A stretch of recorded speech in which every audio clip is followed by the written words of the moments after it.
welcome to the Dave Ramsey Show. You can be intentional about your character. You can have money and a career. You are the hero in your story.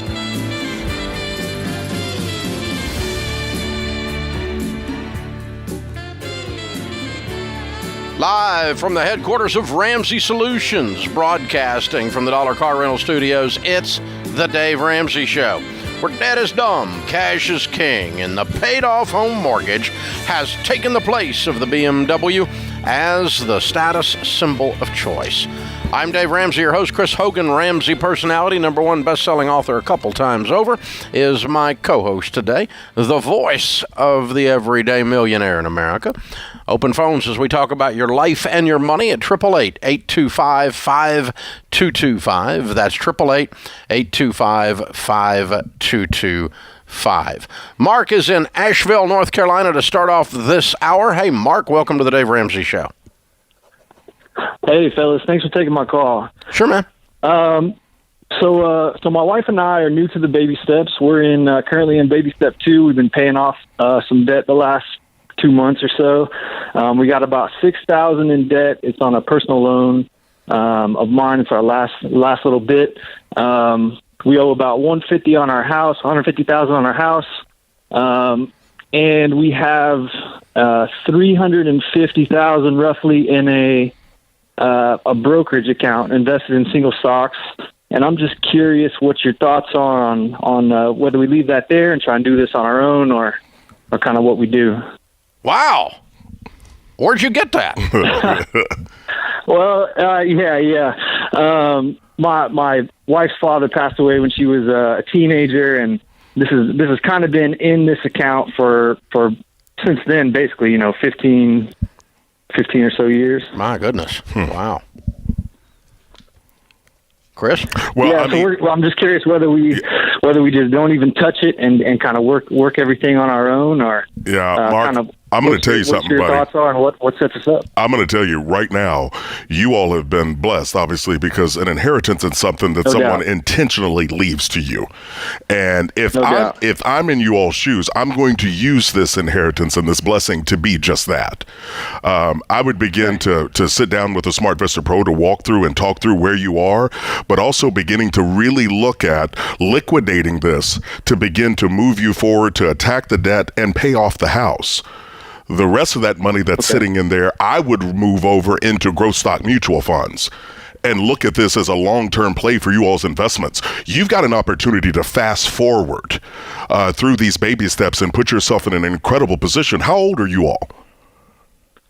We're both 32. Goodness gracious. What's your household income? About 75. What's the house worth? About 400,000 roughly right now. Yeah, it kind of went sky high this year. Very good. So let's play pretend for a second. Let's close our eyes and say we've got $25,000 sitting in an emergency fund in a money market account. Okay? Okay. You don't have a debt in the world. No house payment. Nothing. Okay? And you got $175,000 invested in mutual funds with a Smart Vista Pro, which will double roughly every 7 years if you don't add anything to it. Oh, but you're going to be adding to it because you don't have any freaking payments anymore. Yeah. So now your ability to invest as a baby step 7 person is going to be amazing how much you can invest. If you just invested a house payment, the old house payment on $150,000, what's your house payment, $1,700? It's about $1,300 right now. We put down a big chunk. Okay, so if you just put if you just put $2,000 a month away from age 32 to age 62, that's tens of millions of dollars. Just not having a house payment. It'll probably be about $12 million at your age. Just paying yourself a house payment. Yeah, that's crazy. Yeah, so not doing it would be capital gains. That's just part of it. There is no capital gains. Capital gains is not based on your debt. Capital gains would be in the capital gains on this account. The brokerage. Oh, you might have. Has the account grown since she inherited it? Yes. How much has it grown? How much was it when she got it? Well, It's right around what it is now, really. Hasn't grown? She paid for grad school. She paid for grad school. Because capital gains is based on the growth of the stocks. If the stocks have grown while she has owned them, you will pay 15% on that. Mm-hmm. And so that would come out of this. But it doesn't change my advice, dude. Yeah. I would be on a written budget, a detailed plan. Every dollar has an assignment, the two of you working together. And I would promise myself with a Smart Investor Pro, I'm going to start investing in my 401k max, my Roth IRA max, where I get to $2,000 a month invested in good growth stock mutual funds, growing tax-free if at all possible. Yeah. And that alone will make you worth tens of millions of dollars. And that's the legacy her dad left her, if you play this right. Now, if you go buy a bunch of stupid stuff with it and you got a $70,000 bass boat in your driveway, somebody ought to smack you. Okay? But if you'll go do the right thing with this, you're going to have all the money you ever wanted to do anything you ever wanted, including be a blessing to others. Yeah, it really will. And just puts them in a whole nother stratosphere financially, Dave. What a blessing, and it again, thinking it through, having a game plan. And I tell people, you've got to have a plan for your money because everyone else does. Look at the commercials. They're coming out with cars now that can park themselves. Did you know that, Dave? No, I never get that tired that I can't put it in park. Okay, I can do that. But I mean, there's always something out there, the latest, greatest thing. And so we got to have our own value system of what matters to us and what we're chasing down. And so, Mark, I hope you'll go sit down with your wife, talk this through, replay this for her, and you guys really get connected. Get over into Ramsey Plus and work as a team. And I'm telling you, your kids will reap the benefits of her father's blessing to you all if you play your cards right. So I lied to him. Oh. Okay. Uh-oh. He's not going to have 10 or 12 million. He's only going to have 7 million. Well, he can't make it on that. So he's not going to be $2,000 a month invested in good mutual funds at average rates of return from age 32 to age 62 would be 7 million. Let's take it to 30. Let's take it to 72 just for the fun of it, just to see what would happen. No, I think that's going to get us closer. Well, yeah, I know, but I did the math wrong in my head apparently, so I have to admit that and own it. So let's see here. Get the calculator going. Oh, that has to be wrong. It's 23 million, so that couldn't be right. But actually it is. But yeah, so 7 million but you keep doing it for 10 more years. That's right. That compound interest on 7 million. That's holy gramoly. Either way, I think you're going to make it, my brother. All right, Robert is next. Well, no, he's not. He's going to be up after the break. So there you go. Power of compound interest. Edison called it the eighth wonder of the world. Yeah. And it is not a lie. I mean, the mindset, when people get that light bulb going and understanding when you invest, not only is the money you put in growing, but the interest is growing interest. And so compound growth becomes this thing that's just it's a big financial hug. Think about that. Coming from the guy who just loves hugs. Well, he's huggable. I am huggable. He's huggable. You're the mean one. I'm the good one. Can y'all see a dirty look over the radio? Let me retract that. Can you see a dirty look over the radio? I'm just saying. One hair wiggled. You made me nervous right there. Well, you should be, Mr. Huggable. This is the Dave Ramsey Show.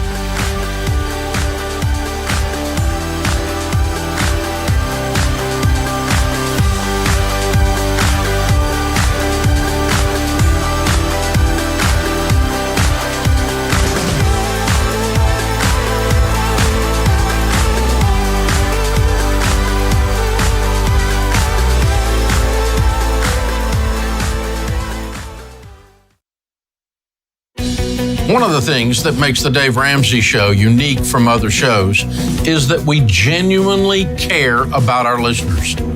That's why we are very intentional about choosing our advertisers. Blinds.com offers high-quality window treatments at unbelievable prices. And then their customer service is truly unbeatable. They make it simple to shop for blinds, shades, and interior shutters from home with easy online ordering and free shipping right to your door. And Blinds.com will help you every step of the way, just like they've helped thousands of my listeners with free design help by phone and online. Plus, they guarantee the perfect fit. Go today and take advantage of this week's special offer.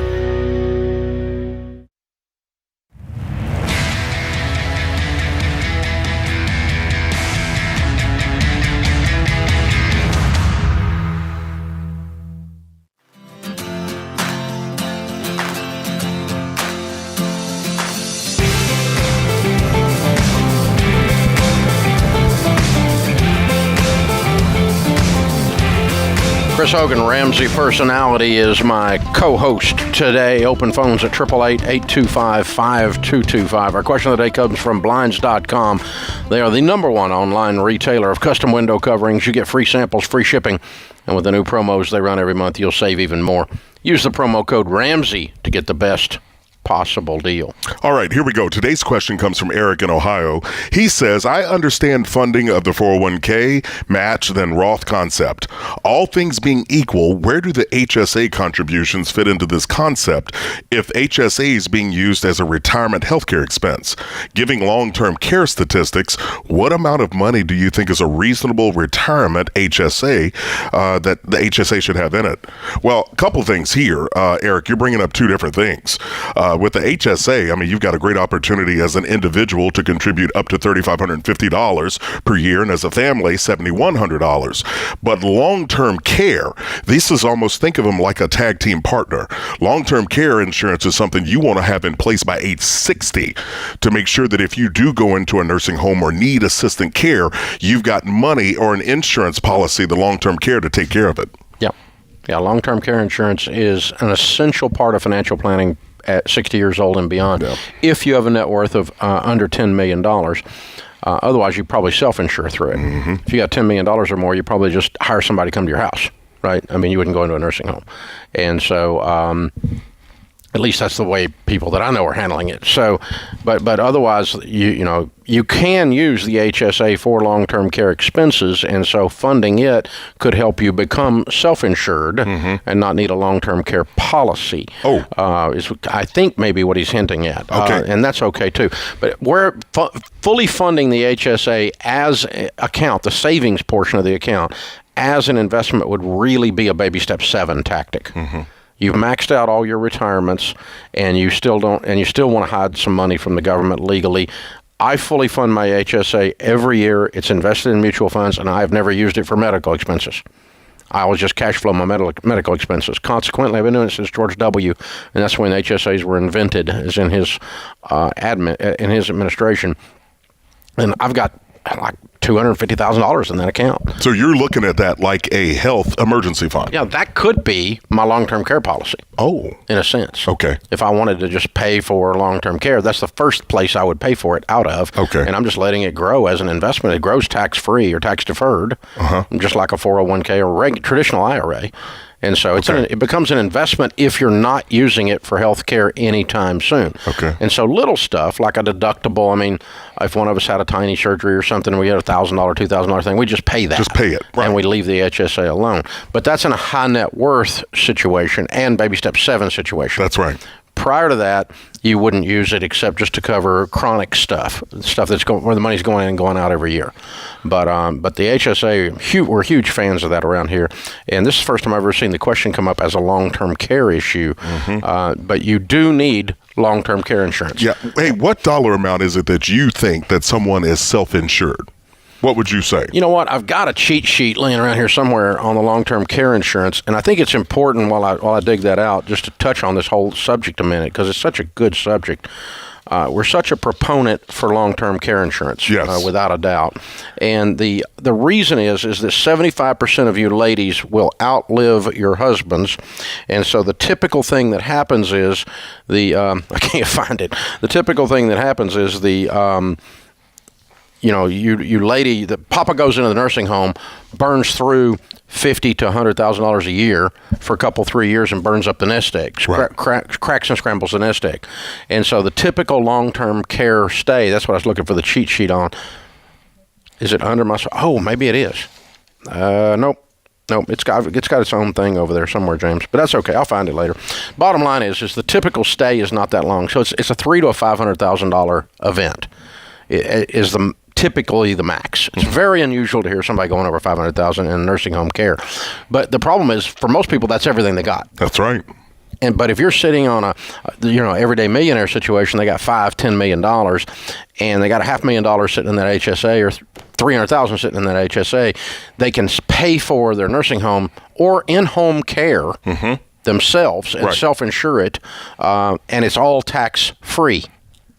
because the HSA going in is tax deductible. Going out for medical, there's no taxes on it. Right. And so it's a very, very good program. That health equity company that we endorse is who we've got our HSAs invested in, and they've got good mutual fund options in there, and we'll do that. So yeah, it's important. And again, if you're out there and you're a millennial and you've got parents or whatever that are in their mid-50s, please bring this up because you want to make sure that policy is in place by age 60. And don't overdo it, because your chance of using long-term care insurance in a nursing home setting or in-home care setting prior to 60 is 0.1%. So but as soon as you turn 60, it's like all hell breaks loose. The statistics get, really high, very dramatic increase that you're going to need some kind of care in your last couple of decades of 2 or 3 decades of life. And by the time you get in early 60s, the price goes up astronomically. So you want to be proactive. Love your parents enough to bring it up. Just tell them, hey, you saw 2 bald guys talking about this stuff. And Mom, Dad, I love you. And do you have this in place? And if so, you're just asking. And that's doing it out of love, not out of greed. There you go. Robert is in Orlando. Hey, Robert, welcome to the Dave Ramsey Show. Hey, how are you guys doing today? Better than I deserve, man. How can we help? So I will be starting law school next fall. I'm 23 years old, and my only debt is a $17,000 car loan that I might sell depending on where I move to. Currently, I make $32,000 a year and have about $15,000 in safe stock. Hopefully, that'll be able to grow to about $20,000 before I start. I do have an emergency fund as well as a Roth that I contribute to every month. My question is, should I use that $15,000 to $20,000 to pay for rent and living expenses while I'm in law school, or just take out enough student loans to be able to pay for those living expenses and just focus on school? Robert, did you really just call it the Dave Ramsey Show to ask Dave if you should take out a student loan? Are you new? Are you new to this, Robert? Are you brand new? As a matter of fact, I am. Okay, all right. Well, let me keep him calm. Then you just be nice to him, Chris. I'm going to. Don't scare the man. I'm the nice one. Robert, here's the thing, buddy. I love the fact that you've got a career track. I even love that you know the direction you want to go. But here's what I want you to avoid. We have a $1.7 trillion epidemic going on. $billion epidemic going on. It's going to get to that pretty soon. Oh, it's trillion. With student loans. It's a situation. And so what I don't want you to do, I want you to chase your dreams, but I don't want you to grab student loans. I really and truly don't. You've got an opportunity to look at this and start to think. You can go to night. I've got friends that have done this, my friend, where you're enrolling and going to law school at night while you're working. And it might take a little bit longer, but for you to come out of that without student loans would be a game changer. Yeah, the stories that we've heard, Robert, over the last 20 years, 25 years of doing coaching with people financially that took out a law school loan, they're $200,000 in debt, and all on the premise that this was all going to work the way it was supposed to work, and life never works exactly the way it's supposed to work. And so they end up not passing the bar. And let me tell you what your law degree is worth then, economically speaking. Not so much. Or so they end up deciding they want to be more of a public servant and they want to work for the government as a lawyer, which means you get paid squat, but you got big old student loans that you've got based on the fact you were going to be a rich lawyer someday.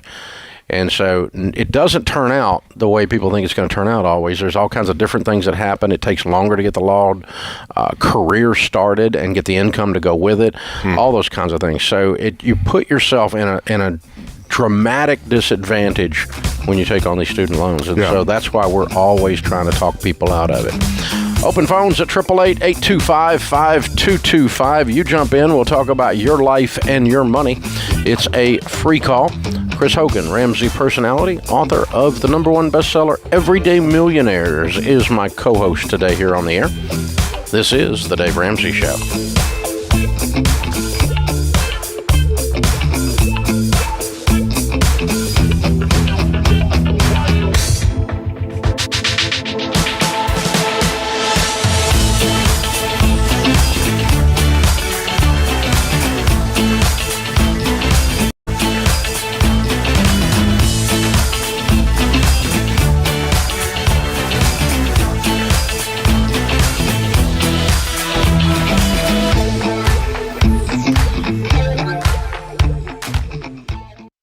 If you're financially conscious, you know that healthcare expenses can take a big bite out of your budget. Christian Healthcare Ministries, or CHM, is here to help trim those expenses and make sure your family is cared for.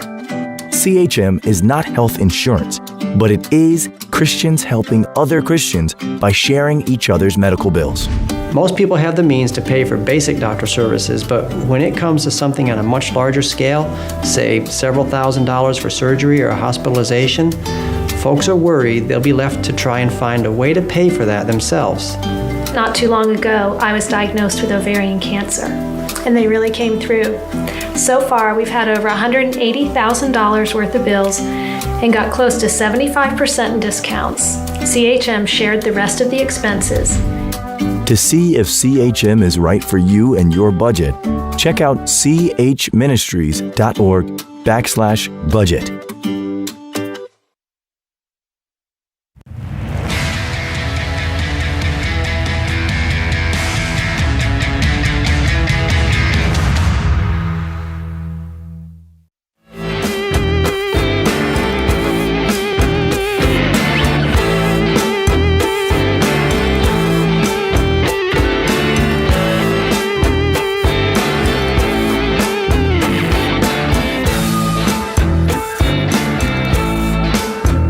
Chris Hogan, Ramsey personality, joins me today as my co-host. I am Dave Ramsey, your host. Open phones at 888-825-5225 on the debt-free stage in the lobby of Ramsey Solutions. Kirk and Emily are with us. Hey, guys, how are you? Great. We're good. Welcome. Where do you guys live? Springfield, Illinois. All right. Welcome. And how much debt have you paid off?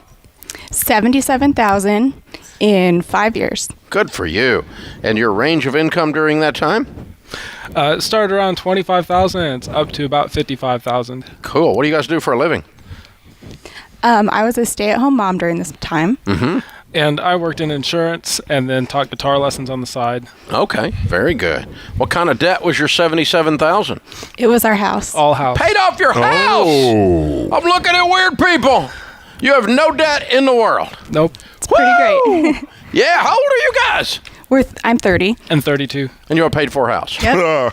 You are straight up weird. I love it. I'm so proud of y'all. Well done. What's this house worth? Around 80, 90. Okay. And you own it, by God. Yep. All right, what caused this? Who started this journey? Well, definitely our kids. Okay. We found out 3 years ago we were expecting, and That's what really spurred us on. In like the month after that, we found out we were pregnant with our first. Our air conditioner and furnace had to be replaced too.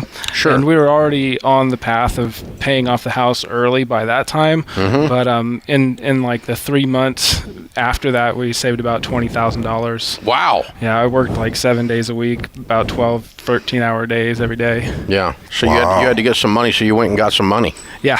Yeah, that's where you get it. Work, I've heard. Yeah, exactly. That's fantastic. So, all right, which one of you is the saver and which one's the spender? he's probably the saver. Okay, I'm probably a little bit more of a spender. just a little. Yeah. Just a little bit.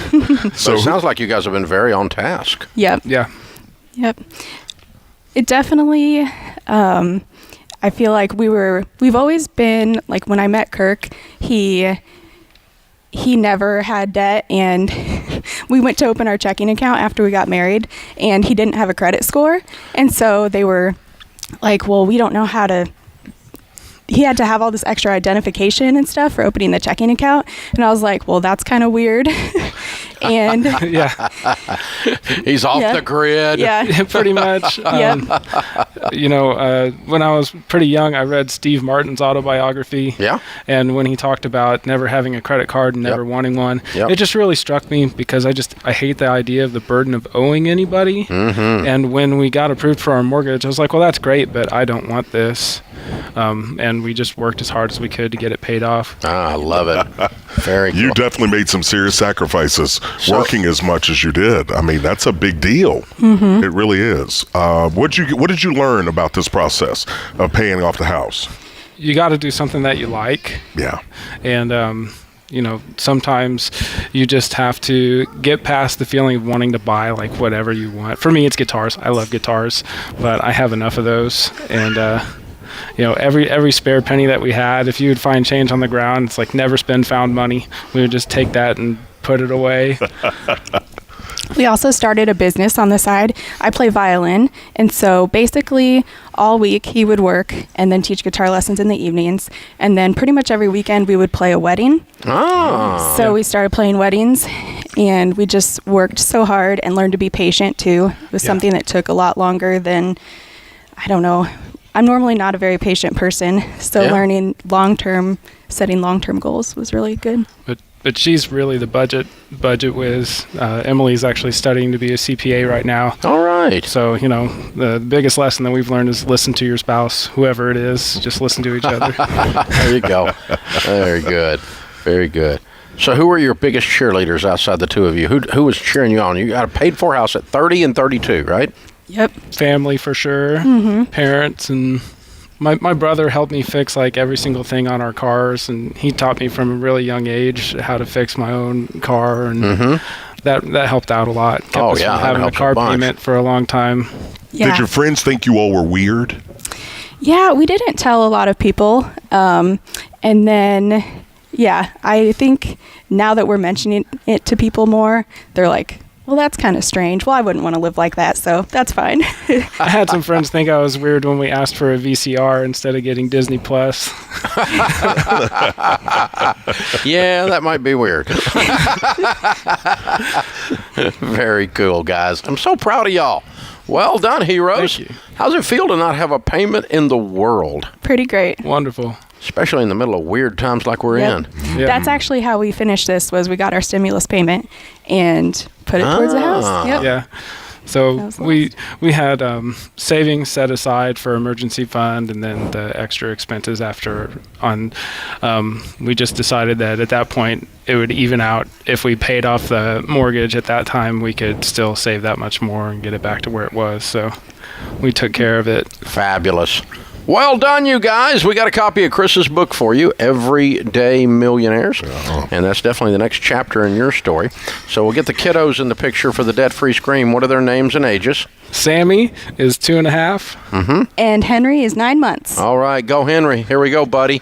I love it. Very cool. All right, Kirk and Emily, Sammy and Henry, $77,000 paid off in 5 years. They have a paid-for house and everything at 30 and 32 years old. Ding! Did that making $25,000 to $55,000 a year.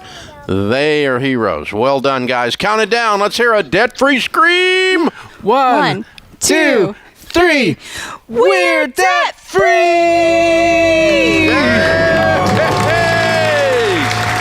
Oh man, oh man, oh man. Way to go. That's about killing it right there. Yeah, it's a big deal. 30 and 32 years old. If you're out there and you're sitting and you're going, well, man, how'd they do it? Well, they decided. And then they made sacrifices. And then they worked a plan that actually worked. You have an opportunity to do that as well. Just make the decision today and then decide. And truly, get plugged in. This plan works and it's helped millions of people. And we're helping the young people own homes outright, which is awesome. Yeah, I mean,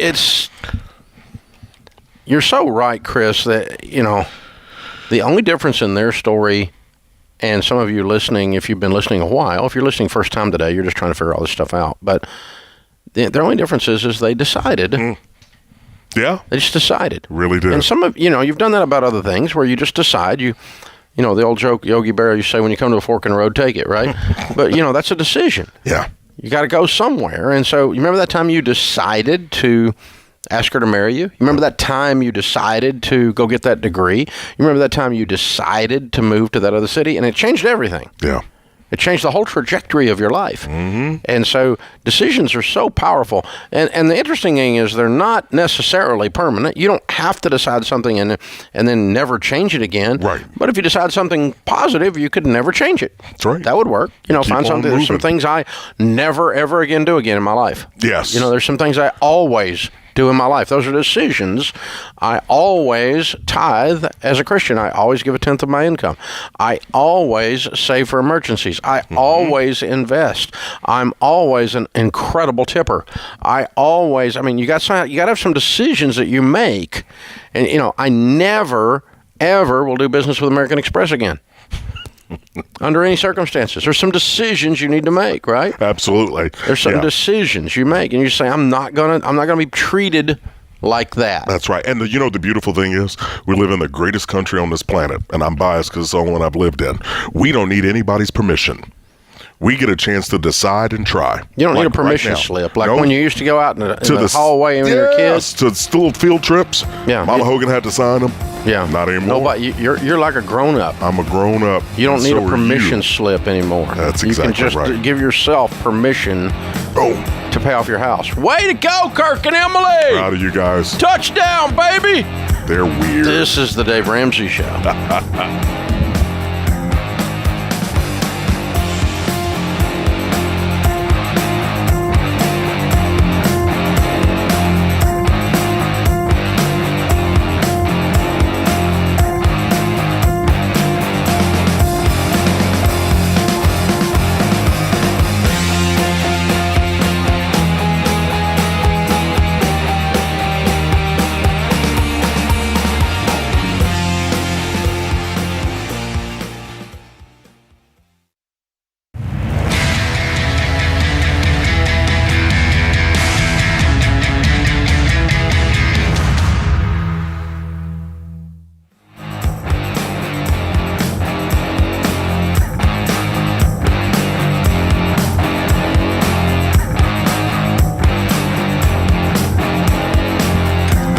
This year's been hard for everyone. I'm betting you know someone who had a really hard year.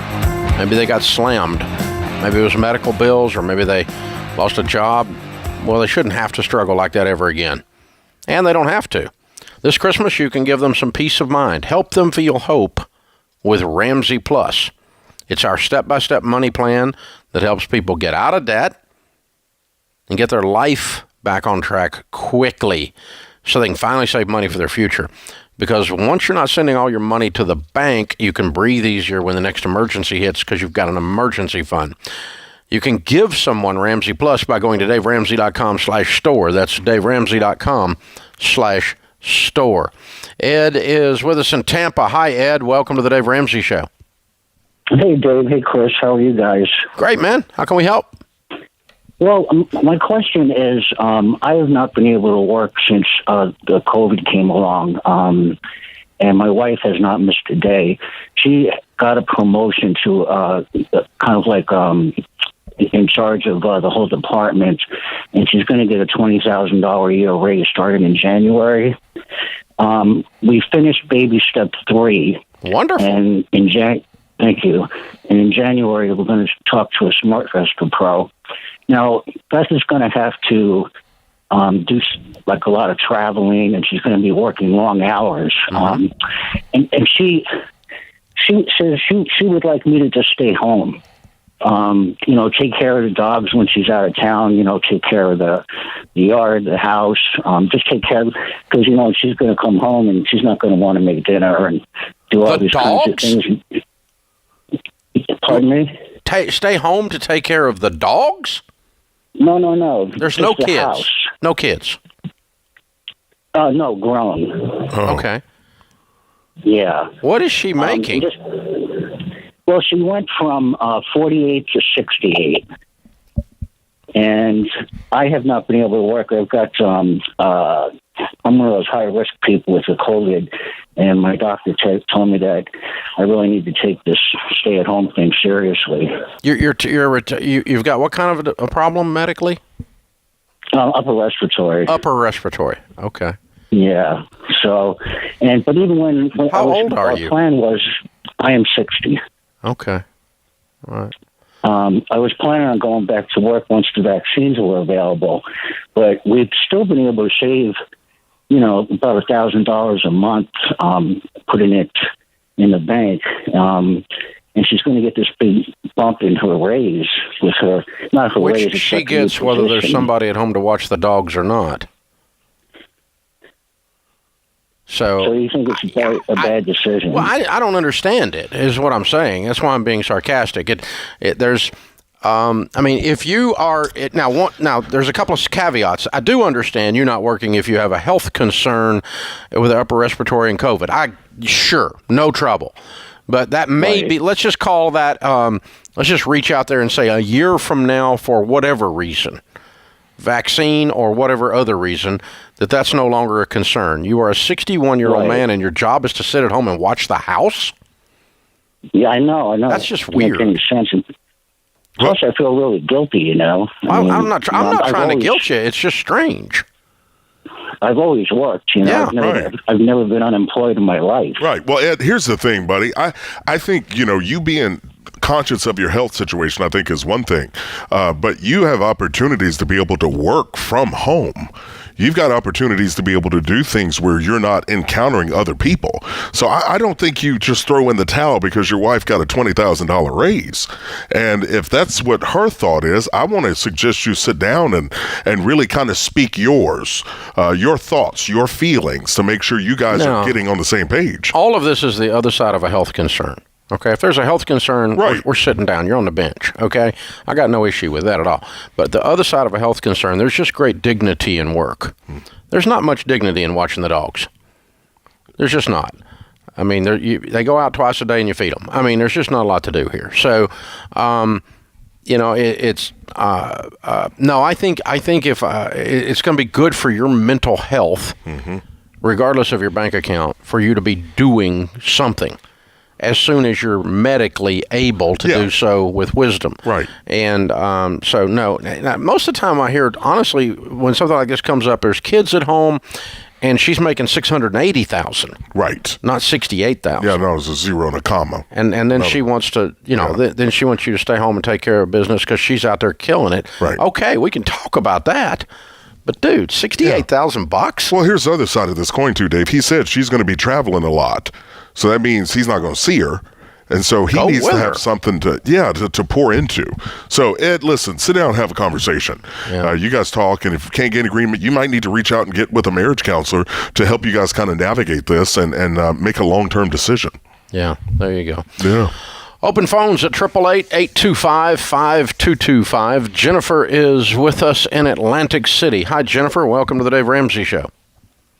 Hi, Dave and Chris. Thank you so much for taking my call. I really appreciate it. Sure. Okay, I live in New Jersey, and this summer I was notified by Easy Pass in New Jersey that our payment wasn't being processed.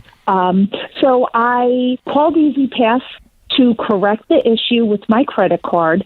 But of course, this summer, no one was working in Easy Pass. I couldn't get a hold of anyone because of COVID. Everybody's working from home. I tried. My husband tried. Anyway, we ended up changing the information online with the credit card, straightening it out, what we thought was for ourselves. And I just went to my mailbox and I just found out we were reported to collections, because the situation that we thought was rectified was indeed not. So it is truly no fault of our own. We're just having a hard time in the state of New Jersey trying to get any kind of public employee to respond. So I'm just curious, what do I do now? It's $175. I'm going to say the total charge was maybe $75. Well, you know, this is not the first time I've heard Easy Pass sucks. You've heard that before too, haven't you, Jennifer? Absolutely. Yeah, I mean, they kind of have a reputation like Comcast. You know, it's just like, it's like, when you hear it, you just go, it's hard to find intelligent life over there. It's like the DMV or something. So, and then worse than that, they all decide not to work. So, you know, work from home entails work, but not for everyone. So, ouch. So, what are you saying? You did not pay your bill on time because the account was screwed up. You went online, thought you fixed it, and it was still screwed up. Yes, but it kept on saying you have to speak to someone.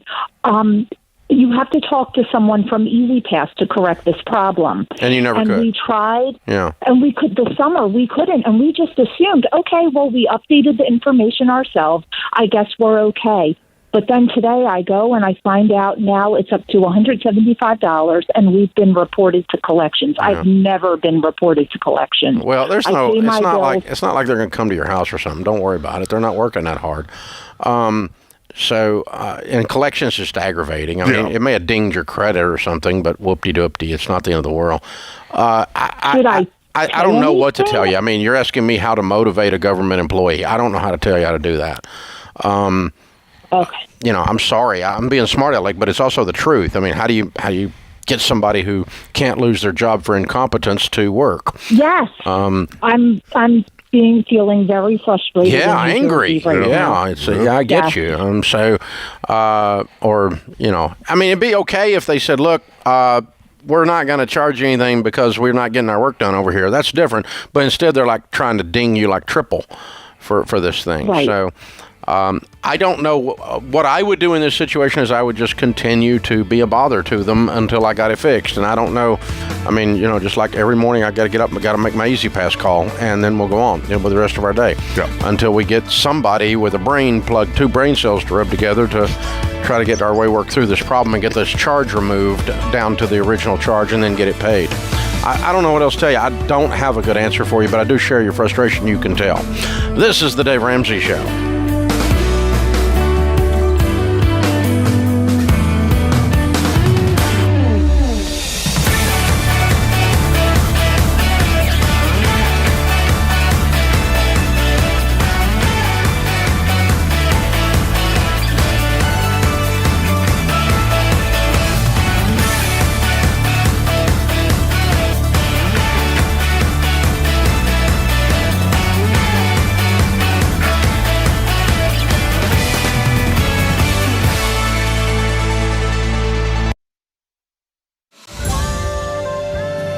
Welcome to the Dave Ramsey Show. You can be intentional about your character. You can have money and a career. You are the hero in your story.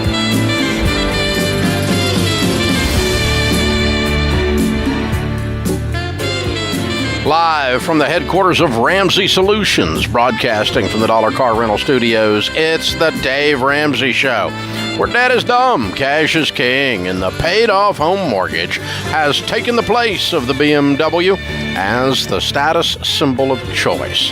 I am Dave Ramsey, your host. Thank you for joining us, America. Open phones at 888-825-5225. Chris Hogan is my co-host today, Ramsey personality and author of the #1 best-selling book, Everyday Millionaires. Again, the number here, 888-825-5225. Ashley's in Knoxville. Hey, Ashley, welcome to the Dave Ramsey Show. Hey, Dave and Chris. Thanks for taking my call. Sure. What's up? I was just trying to get a little bit of guidance. Long story short, I am the only child. My parents are divorced. My dad never remarried. He is looking to retire in May. And he's a very simple man, very old school. He doesn't have any debt. He has money put back in his bank account. So whenever he draws Social Security, he thinks that he's going to be fine with that. And he wants to leave me his 401k. I am on your plan. I'm on baby step 2, and I've paid off like $7,800 since July. And I'm trying to be very smart as far as if he needs it in the future, maybe try to find some way to make it grow, to take care of him possibly, or, you know, maybe make it useful for him in a different way if he needs it. Okay, so he's retiring. And how much is in his 401k? Around $140,000. Okay. And how much does he have in the bank? About $20,000. Okay. And so in his mind, he doesn't want to touch the 401k. He just wants to leave that all to you? And you try to talk to him about it, but like I said, he's very simple. He doesn't take trips. He doesn't buy a lot of stuff. What he does buy, he pays cash for, but it's not often. Right. Okay. Well, I would just roll it to a 401k in some good mutual funds if I were him, and he can name you as the beneficiary, and if he doesn't use it, it can go to you, but it's there until his death if he needs it. Yeah. It can do both things, actually. Yeah, I was just kind of curious as for it, because, like, he doesn't, I'm a nurse, and whenever he gets to the point where he needs care, he wants me to do that, and I understand. So I want to be able to have the money there to use that if he needs it, especially. Yeah, well, it'll be in an IRA, in a mutual fund, and you can just pull out whatever you needed. He can name you the beneficiary. Okay. He also should do a will. And he could name you. He could name you special power of attorney, where if he was incapacitated and you were nursing him and taking care of him, let's say he had a dementia diagnosis or something like that, then you could take over his business affairs and manage the money for his care, which is your concern. And and then and if it all works out the way he thinks, and there's still $100,000 or $200,000 laying there when he dies, it can go to you. There's nothing wrong with that. But your point is that he really can't give it to you prior to death. There's not a vehicle that allows him to do that. Right. He can just name a beneficiary on it, so upon death. But then you've just got, he makes decisions with his life up until then that either use that money or don't use that money, right? Exactly. Yeah. Yep, that's fairly easy. I mean, the thing is, it can be sitting there for him, and if he doesn't use it, like he says, it can go to you. That's right. No, that's such a big deal, and having that, we talked about that in our staff meeting today, Dave, with the beneficiaries. Please make sure you all are updating these. People go through life changes and stages. Just make sure, because that designation of beneficiary can outweigh a will. So please make sure. Yeah, and so you want to make sure on your life insurance, on your 401ks, your IRAs, that's updated and is the way it needs to be. It's just a good thing year end to just begin to look at and always update it. Yeah, I mean, I couldn't believe how few people had current beneficiary status in our company. Right. I'm about to chew on somebody. I mean, it was like half of them, man. It was crazy, because the other day, were you on the air with me when that lady called? Or was it AO? No, AO was on. It was AO, man. She called us. They've been married 7 years. Her husband had $200,000 in his 401k. He's 32 years old, had 2 little babies, and he got killed in a car wreck. And the beneficiary on the 401k for her husband, his dad.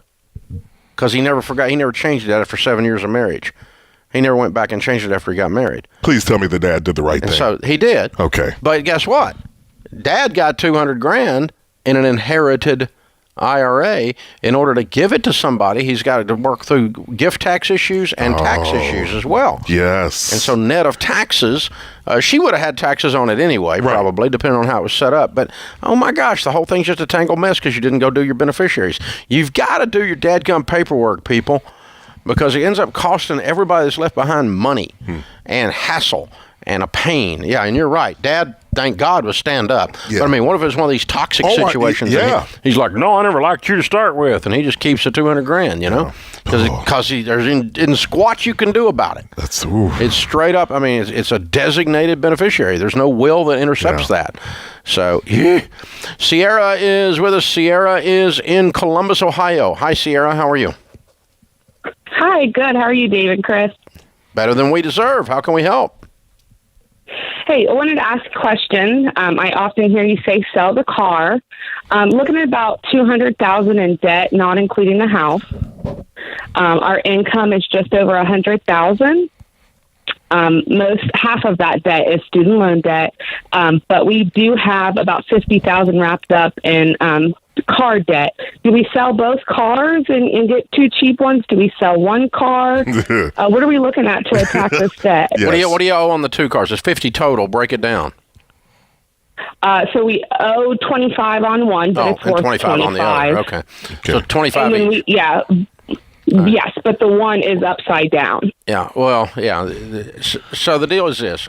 1/4 of your debt is cars. Mm-hmm. Yes. It will speed up to move way down in car. I mean, you get your 2 $5,000 cars and pay them off, it'll speed this process up considerable. And how old are you guys? Yes. I'm in my 30s. My husband is significantly older, though, so he's in his 50s. The advantage of doing this is twofold. One is it cleans up the mathematics and allows you to move forward getting out of debt much faster. The other advantage is you are screaming at the person in your mirror that when you bought these cars, it was stupid. Mm-hmm. By selling them, Absolutely. you are permanently changing the groove in your brain. Yep. I mean, you can say this was dumb and pay them off, but when you sell them, you're saying this was dumb. That's right. And it changes. You go, you remember that time that we had $200,000 in debt and we got rid of $50,000 in cars? We're not going back there. Never, ever again. You know, but if you can work your way out of it. You got, how long does it take to pay off $100,000 or $200,000 making $100? If you do it in $50,000, it's 4 years. If you do it in $75,000, it's 3 years. Yep. You get a bird scooter and a skateboard and start moving. Stuff changes today, Sierra. Seriously. Get your life back. Get your life back. Bird scooter. You ought to be ashamed of yourself. We need to get some, Dave. Let's ride. No. Me and you on bird scooters. No, that's not a good idea. This is the Dave Ramsey Show.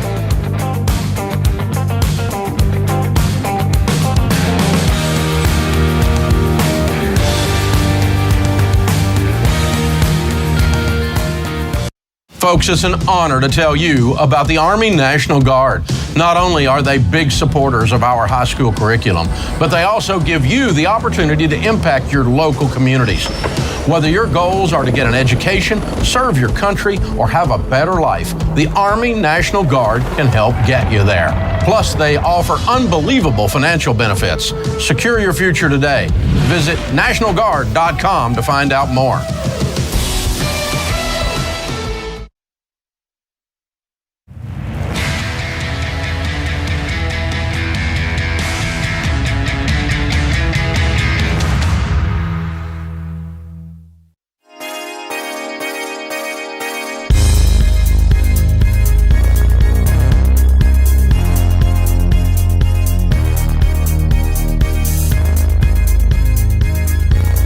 Only 2 days left to enter the Ramsey Christmas Cash giveaway. Could be your chance to win our grand prize of $5,000. You can enter daily to increase your chances of winning at DaveRamsey.com/giveaway. It gets even better. You can now pick up our life-changing books and kids products for about 90% off on a lot of them. This is the week-long Green Monday sale. You can get deals on books like Chris Hogan's #1 bestseller, Everyday Millionaires, or My Total Money Makeover. All of our main best-selling books are $10 each. 2020 was the dumpster fire year, but next year doesn't have to be. You can use this as your reset, right? That's right. You can go, I get a fresh start. I'm going new. I'm gonna be the third pig, the one in the brick house. So when the big bad wolf comes, I don't get blown over, right? And I got to get prepared. I got to get my emergency fund. I got to get out of debt. I got to get on a budget. Well, we can show you how. Enter to win some cash and save some money. Green Monday sale, which runs all week. We have these one-day sales that run all week. I have not figured the logistics out on that exactly, but apparently it's a marketing thing. So check it out. DaveRamsey.com/giveaway. DaveRamsey.com/giveaway. David is in Miami. Hi, David. Welcome to the Dave Ramsey Show. Oh, hey. I'm doing good. How are you guys doing today? Better than I deserve, man. How can we help you? So I've something kind of holding me back. I was proposed an offer on a startup tech company. And lately, this year has been pretty, blessed. I made some good money, and I was starting, been following all your shows on YouTube, and I was about to attack, all my debt that I have on my credit cards and my loans, and now this proposal came up, and I don't know if I should jump on that first or pay my debt. I'm a little scared what to do. Mm. Well, how much debt do you have, David? So I have in credit card debts just around $25K. Okay. And then, I have my personal auto loan that I have. It's how much is it? Around 50. You owe $50,000 on your car? Correct. And then my wife has a lease. And what's your household income? I want to say around $250. And how much money do you have in the bank? Or you said you've got some money laying around. How much have you got laying around? Yeah, I've got like around $240 sitting in the bank. And how much is this investment? It's around $100K.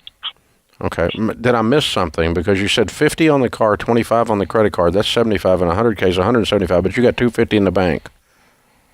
Correct. But the thing is, like with what I do, I kind of work on a commission base. So that money can't always, it always fluctuates depending on the market too. Right. So that's why if I'm in your shoes, David, I'm going to go with the known, not the unknown. Your income fluctuates. So the known thing that happens, you know that there's credit card statements coming in every single month. You know that there's car payments that are due every single month, and you've got a lease payment due every single month. So I'm going to do the thing to give me a raise.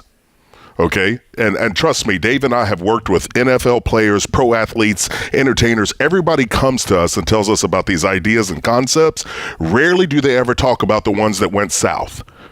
And so I would I would clean up your personal situation and then give yourself that peace of mind. Before I drop $100,000 in a startup, I'm going to have $2 million in mutual funds, and my house is going to be paid off, and everything else is going to be paid off, because that basically is money you're dropping on the roulette table, hoping you hit a number. Oh, right.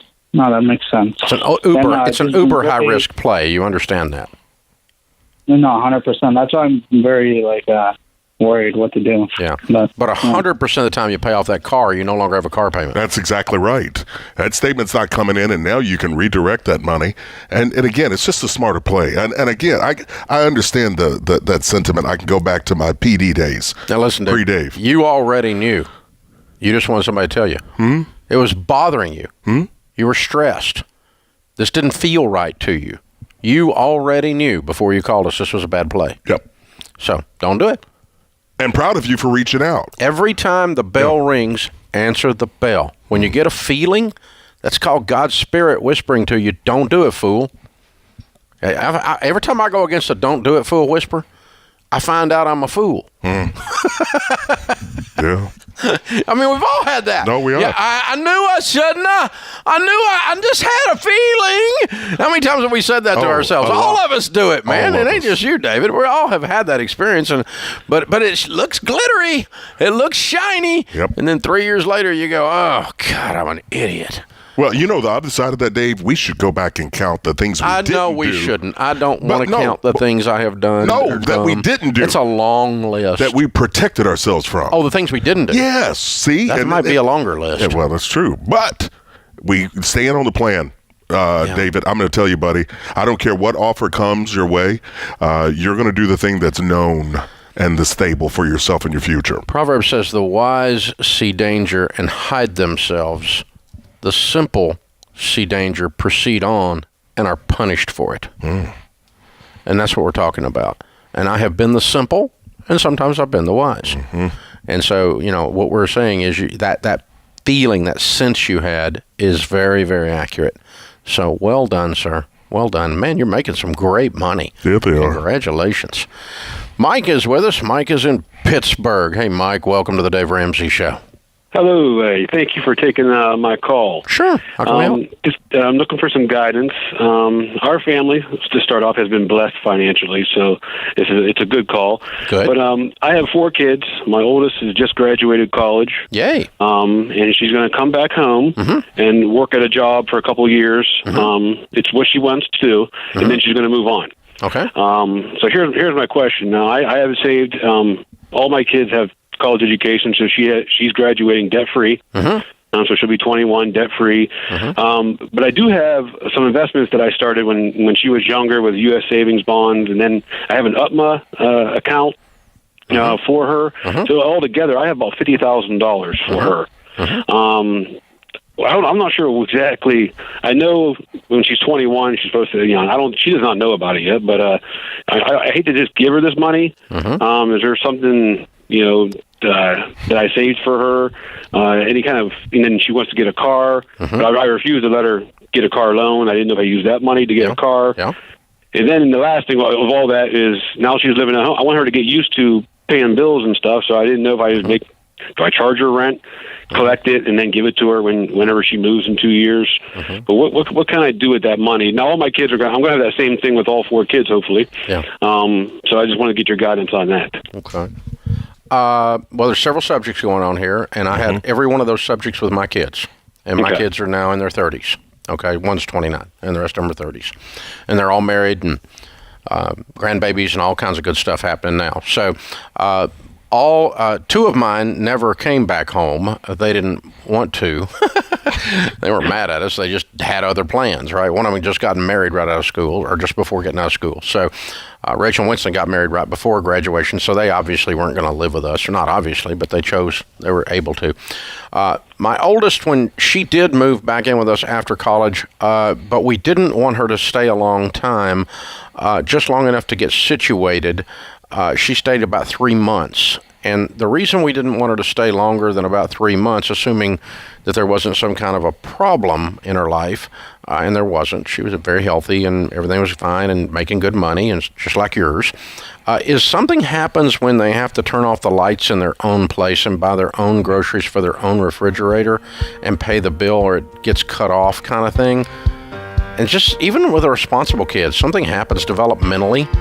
They finish the last step into adulthood. I wouldn't let her stay there 2 years.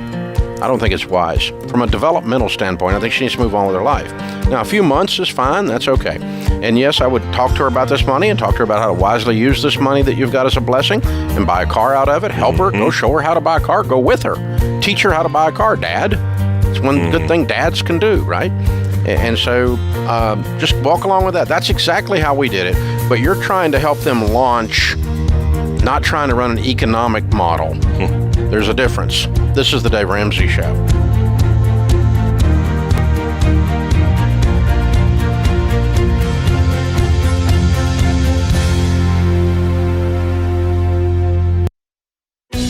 One of the things that makes the Dave Ramsey Show unique from other shows is that we genuinely care about our listeners.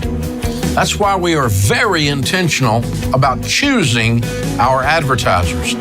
Blinds.com offers high-quality window treatments at unbelievable prices, and then their customer service is truly unbeatable.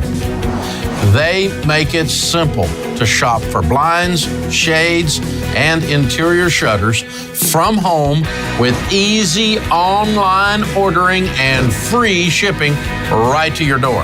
And Blinds.com will help you every step of the way, just like they've helped thousands of my listeners with free design help by phone and online. Plus, they guarantee the perfect fit. Go today and take advantage of this week's special offer.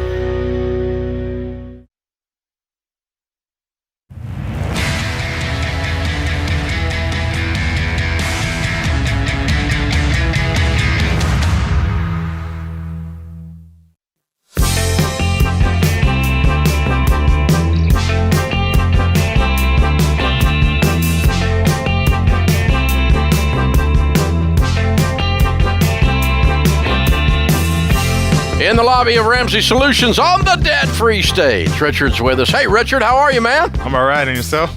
Better than I deserve. Where do you live? Los Angeles. Oh, welcome to Nashville. Bit of a haul over here to do a debt-free scream, huh? Yep. How much did you pay off? Just about $40,000. Cool. And how long did this take? 20 months. Good for you. And your range of income during that time? Between 55 and probably about 90 this year. Okay, good. What do you do for a living? I am in supply chain and aerospace. Oh, excellent. Yeah. Good. That's a great career. Yeah. Zoom, you can go up, man, fast. Yeah. And you are. You've gone up a bunch in 20 months. Huh? You really have. Yeah, I mean, there's a lot of that has to do with the side hustles, but I guess we'll talk about that. Okay. What are the side hustles? I did, like food deliveries and things like that. I'll spare you guys the names. They don't pay me to give them free advertising. They don't pay the Richard endorsement fee. Exactly. All right. How many side hustles did you have though? Probably throughout this whole thing, probably about 5. Wow. Okay. Okay. So you got serious. Yes. Okay, so what was the debt you just deleted out of your life? Part of it was consumer debt. It was $5,000 in consumer debt, and just a little over $34,000 in student loans. Wow. What happened 20 months ago set you on fire, man? Well, it actually all began in at the end of 2017. I was at work one day, and one of my coworkers I walked in and he was watching one of your shows, and he said, "Hey, Rich, I think you should check this guy out. He seems like this is something you'd be interested in." So that next morning, while I was cooking breakfast, I just decided to put you up on YouTube, and you were describing how to invest $100 a month and become a millionaire over time. At the time, I was also in a finance class in my undergrad, and I was learning about I had a financial calculator. I was learning about the present value and all of that. And so I was punching in the numbers as you were describing it, and sure enough, it came out to a little over $1 million. So from then, I knew, like, okay, this guy knows what he's talking about, and so I was all in. From then, 2018 came around. I had two goals. Beginning to pay off some debt, and the other goal was to save up money on some trips that I had planned for the end of 2018 and through 2019. So beginning of 2018 came. I started with the program just to get rid of the consumer debt, the $5,000. 6 months, it worked. I was like, okay, this works, but I still wasn't 100% convinced. So I said, okay, if it worked for the $5,000, let's see if it works for me to be able to save up to go on the trips that I had planned. So I used the same principles to basically save up for the trips that I had planned. 6 months later, December 2018, it worked. I had enough money to be able to. I had like 5 trips I was going on. Beginning in Mexico, going to Japan at the end of 2018. So once I saw that it worked, I said, okay, 2019 is game over. Yeah, I'm all in. Knock it out. So so I was headed to Japan at the end of 2018. I made my first payment on my student loans. I had about $34,000 left on that. Before I got on the plane, I said, I'm making this first payment. That way, as soon as I touch down back in Los Angeles, I'm going to be going from there. Then most of 2019 was all just payments every single month, back to back. I got used to it. Paid off probably about $15,000 in 2019. Wow. Just steadily, a little over $1,000 a month every month. Yeah. Then 2020 came, and due to the pandemic, those side hustles that I mentioned just went through the roof. Yeah. So between January and July of this year, I was able to pay off $19,000. Wow. Yeah, just by submitting to the process, and so it's been amazing, the whole journey. Little bit circular, but when you applied it worked. Yeah, I mean, for me, once I'm all in, but I have to test the waters, and that's with everything that I do. I hear you. Very analytical, yeah. Yes, and once I saw that I was able to do it and something that I enjoyed doing, because I definitely didn't enjoy paying off debt. Sure. So once I applied it to traveling, being able to use this, it's the same concept, but to do something that I really enjoy doing. So what's your advice to someone wanting to get out of debt? It's definitely, it has nothing to do with the numbers. Because when I looked at, $39,000 2 years ago, a little over 2 years ago, I was like, I don't know when when I'm going to be able to do it, but I'll do it eventually. It's all about the mentality. It's all about believing you can, so you take steps. Right. And one of the things that I've heard you mention on the podcast a lot is you win at what you focus on. Yep. So, but I learned that that's not just like a philosophy. It's not just something that sounds good. Like, you literally, when you're focusing on it, other opportunities come up. You start. I had since I started focusing on it, I had 2 promotions at work and 2 raises. So the reason why I got the first promotion was because I told myself, okay, if I want to do this, I have to make some more money. So I actually started, digging into the job openings and stuff like that, and got a job that I probably wouldn't have applied for if I wasn't out there looking for it. And same with the side hustles. That's amazing. You became hyper intentional. Oh, absolutely. You became very intentional. Absolutely. And not only did you get your money back, you gave yourself a promotion in life. Yes. You know, on another path, man. I'm proud of you. Well done. Seriously, you have to be proud. I really do. We're proud of you. Very good. Absolutely. Got a copy of Chris's book for you, Everyday Millionaires. That'll definitely be the next thing to be intentional about. Yes. Right? Next chapter in your story. That's the goal. I'm racking my brain trying to find that quote that when a man or woman is focused and has a goal, heaven and earth will move to cause them to make it happen.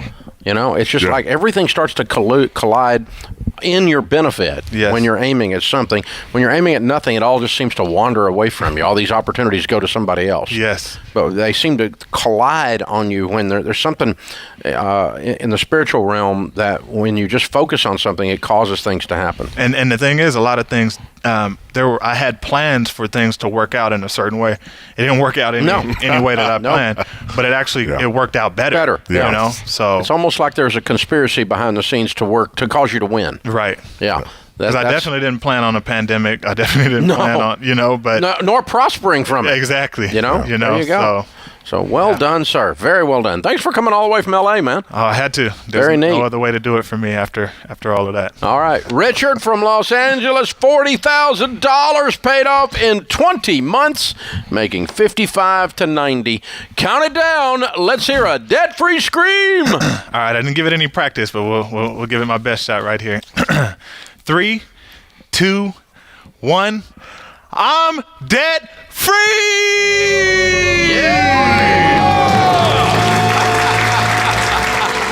Did a pretty good job with no practice. I'm gonna tell you there. He's been reviewing YouTube. That is fantastic. Well done, sir. Yeah. Well done. Yep. Young man. It is amazing how there is a conspiracy in your favor when you set a goal and you commit to it. Yeah. It's not a dream. It's not a wish. It's a goal. Because a goal is just vision with work clothes on, right? That's right. And it's amazing how there's the conspiracy of heaven and earth comes together. Like everything is like angels are saying, we need to get him that job, you know, and we got to get this relationship straightened out, and we got to get this thing, and things just start to happen to your benefit because you create this wake of becoming a force of nature. Yeah, it's very, very interesting how that really does work. And it really, I've observed it a bunch in 30 years. Oh. This is the Dave Ramsey Show.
Thank you for joining us, America. Open phones at 888-825-5225. Chris Hogan, Ramsey Personality, is my co-host today here on the air. Reed is with us in Richland, Washington. Hey, Reed, welcome to the Dave Ramsey Show. Gentlemen, thanks for taking my call today. Sure, man. What's up? So, I'm 35. My wife's 33. Have 3 kids, 8, 3, and 1. Basically, to try to sum it up, bought our first home about 10 years ago. It was a duplex, rental property type of property. Lived in one side, rented the other out. I'm kind of a fixer-upper, sweat equity, entrepreneurial type person. Saw an opportunity at another cheap property after we were in the duplex for about 5 or 6 years. Bought this other house, fixed it up, and recently with the high market was able to sell it for a pretty substantial profit. And then we moved back into our duplex after selling the other property, if that makes sense. Yeah, how many kids you got? How many kids you got? 3 kids. And when you said when you started all this stuff, did you have kids when you started all this stuff? No, back we in did the day? not. We did not. So moving back in the duplex wasn't as fun as you thought it might have been. It's cozier. It's cozier. That's not the word your wife's using. But I have an awesome wife though, and she does above and beyond. During that time, me and my wife also have completed our bachelor's degrees online while I worked full time, and she's taking care of kids. Mm-hmm. So great. It's been a process. So how can we help my today? Question comes in. Yeah. So we still have a remaining mortgage balance on the duplex of around $100,000 is what we owe left on it. $100,000. Let's round it up. We sold the other property, netted a profit after realtor fees, after everything, of about $147,000. And so we already have some money set aside that's been our, I guess you'd call it, emergency fund. It's about 3 to 5 months worth of savings. We did say things a little bit backwards. We only incurred a little bit of school debt while me working full time and taking care of the children, of about $20,000. Yeah. What's your question? For both degrees. Well, my question is, with that $147,000, we're looking at possibly, obviously finding another primary residence in the future. We could take $100,000 of that $147,000, pay off the rest of the duplex that is going to maintain a rental property for us for a long time, is how I see it, and have some money left over to put down as a down payment on the next property. I guess my question is it worthwhile to just pay off the rental property, or because it's going to be a rental property, would it behoove me to buy something else with as much cash? Contrary to what you've been doing for your entire life, what we have found is that the people who build wealth are the ones that get out of debt and stay out of debt. That is the shortest path to wealth building. It's not keeping around debt and or figuring out that some debt is good and some debt is bad and all that bull crap. Okay? So bottom line is if I'm you, my goal is to take every dollar I can get my hands on and have a paid-for house and a paid-for everything as soon as possible. Now, if that means keeping the duplex so it takes a few years to pay off the house, or a few years to pay off the duplex because you put $147,000 down on the house, that's fine. Or if it means I'm selling the duplex, taking the equity out of it, putting it with the $147,000, paying cash for a house, then I'm going to start saving to pay cash for my next rental and avoiding debt from this point forward. Either one of those plans will work for me. That's exactly right. And Reed, you are hearing from a man that I know of that owns the most real estate possible. I know Dave. I know his heart for real estate. I know his passion for it, but I also know his philosophy, and that means with cash. And so in this, and I hear it in you. You got the propensity for some stupid that going on, meaning in as far as jumping out and grabbing more property and more and this and that. You said you like getting your hands on things and working on it. What I want you to do is get your hands on your future. And like Dave said, one or two ways. Either hold on to the duplex, and that's going to be the slowest route. I'm going to microwave this bad boy. I'm going to sell the duplex and take that money along with the money you have saved, get in a home, pay cash for this thing. And now moving forward, I'm not doing anything debt related. I don't care who it's from, how good of an idea or how great of a property is. If I don't have cash, there's no chance of me taking that risk. So period. I did that myself when I was 28 years old and I went broke. First thing we did was we rented for 2 years, and then we saved up and we paid cash for a house. Then I saved up, paid cash for my first rental, that go round. Now I had $4 million worth of real estate before I went broke, but it was all leveraged and I lost it all. Right. But my first rental was about 32 years old. And when you have a paid-for rental and you do not have a house payment and you start making just a little bit of money and you get to keep it all, except the dadgum government's part, right? But the rest of it is yours. You're not sending a bunch of it to a bank. It does not take long to buy the next rental. And by the way, both of those rentals for cash then cash flow like crazy. And that cash starts piling up. You get a snowball going here in your favor. Rental snowball, rent rates. I mean, I got so much rent coming in nowadays that I can buy another piece of property once a month from the rent that's coming in. But how many properties did you had before it all fell in? At the height of your real estate back in the day? Well, I've owned over 2,000 in my life, but I'm trying to think the I probably owned about 100. 100. Yeah. So you went from 100 to 0. Lost them all. Yeah. Yeah. Or sold them all to keep from losing. Right. One of the two. But I mean, they all went in that deal when I got turned up on my face out of my own stupidity, because I had the propensity, what you said, the propensity for stupidity, and I did it with zeros on the end, man. I don't do anything half butt, and when I do stupid, I even go wide open. So that's what I did. So it took the second go round was not the hare. The second go round was the tortoise. That's right. Yeah. And that's what we're talking about, Reed, is what we're describing to you is making your hair curl, because you're just like, oh, God, that sounds so slow. Mm-hmm. It is. Yep.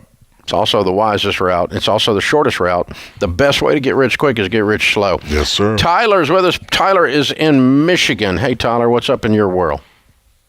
Good. How about you, Dave and Chris? Nice to talk to you guys. You too, man. How can we help?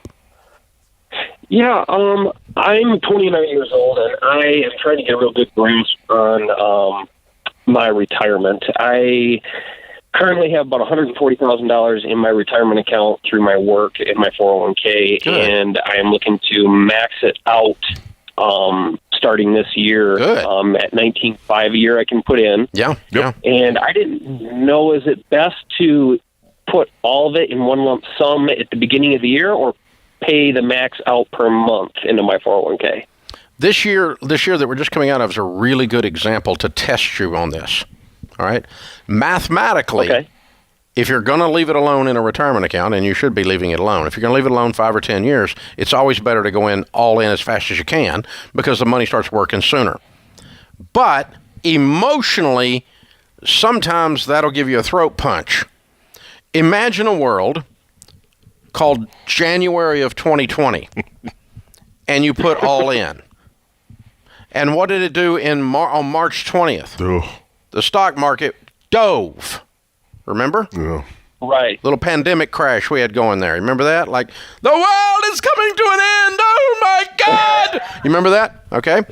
Yeah. Oh, yeah. And if you go pull up the Dow Jones Industrial Average for this year, or an S&P 500 chart for the year 2020, you'll see January coming along, and about the time you would have maxed your 401k, it fell off a cliff.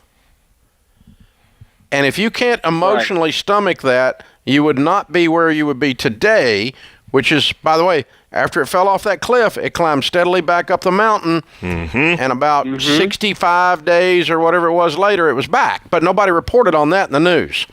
And today, you'd be sitting with a nice rate of return, having invested it all in January. Yep. But the road that you would have taken would have been thrilling.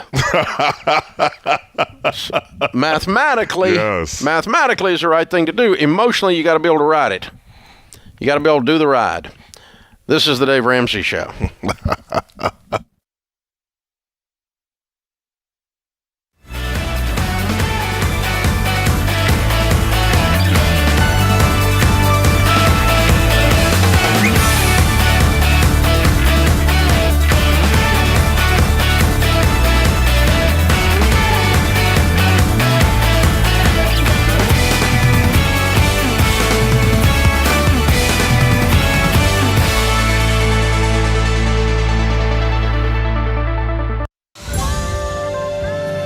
Welcome to the Dave Ramsey Show. You can be intentional about your character. You can have money and a career. You are the hero in your story.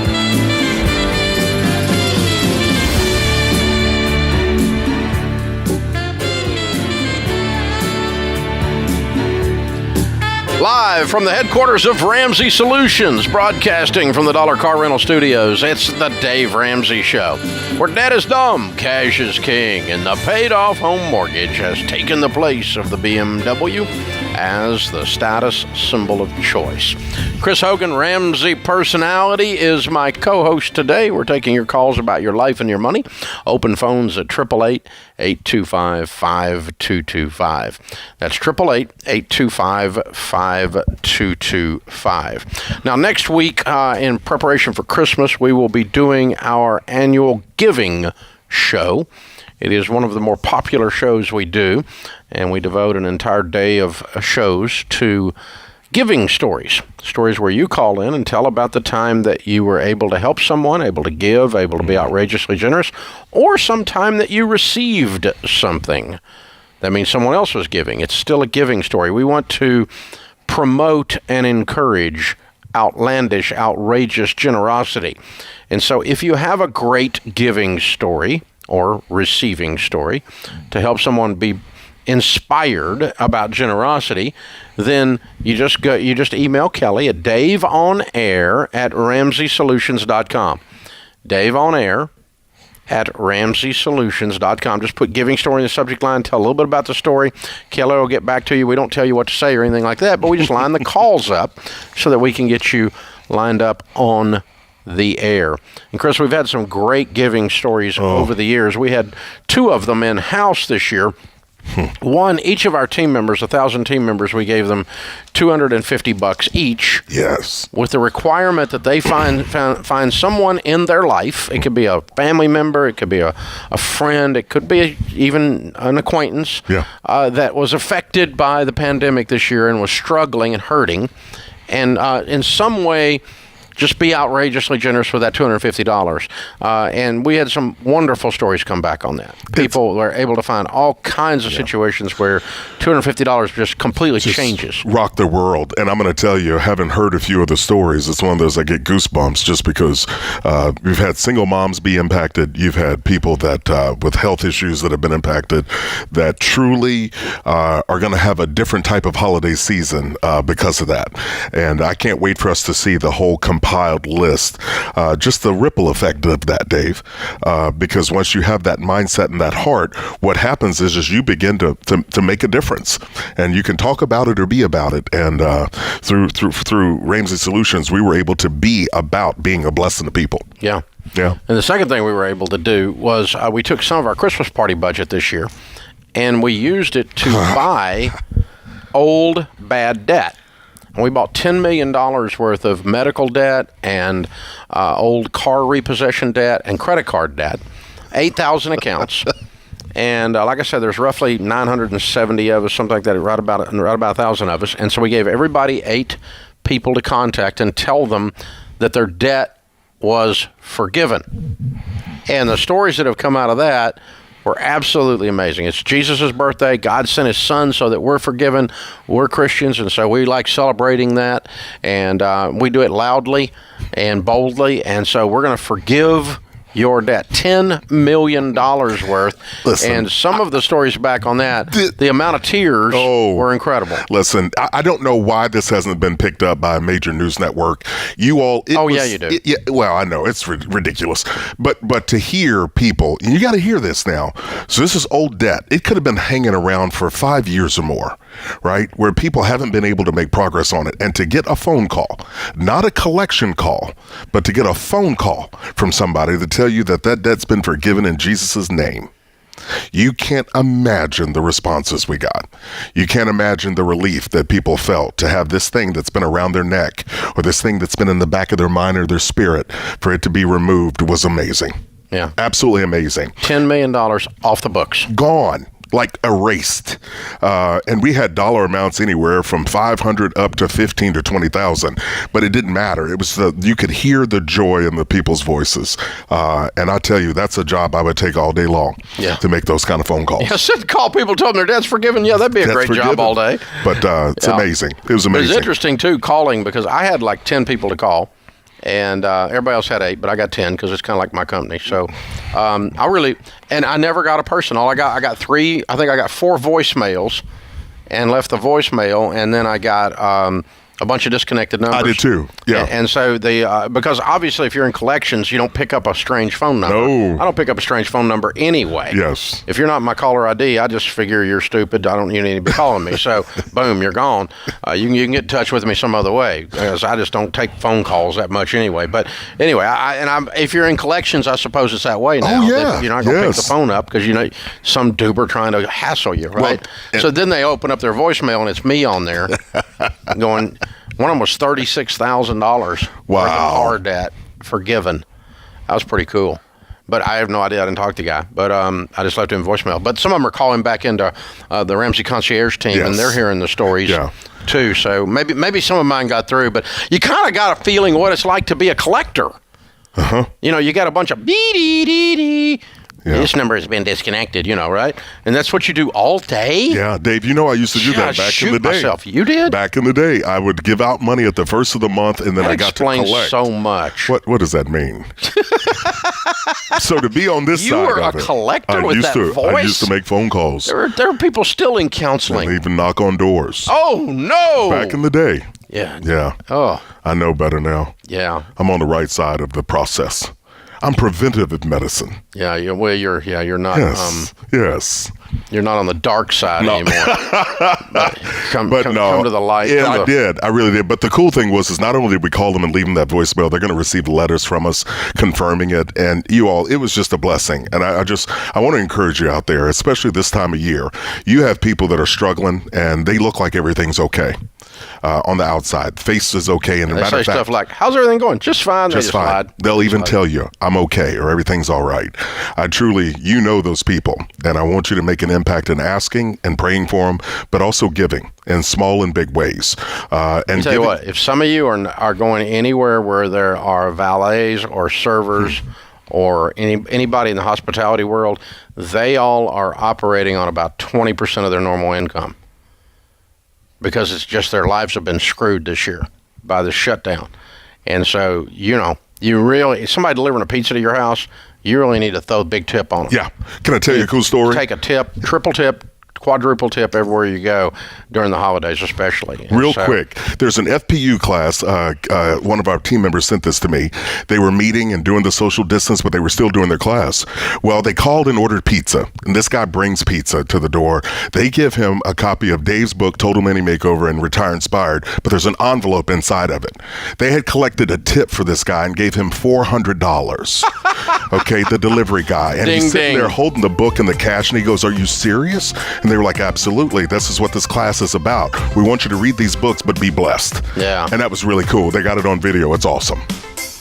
We're going to do giving stories like that next week. Send us yours at daveonair@ramseysolutions.com, and we'll get you lined up to be one of the callers next week on The Giving Show.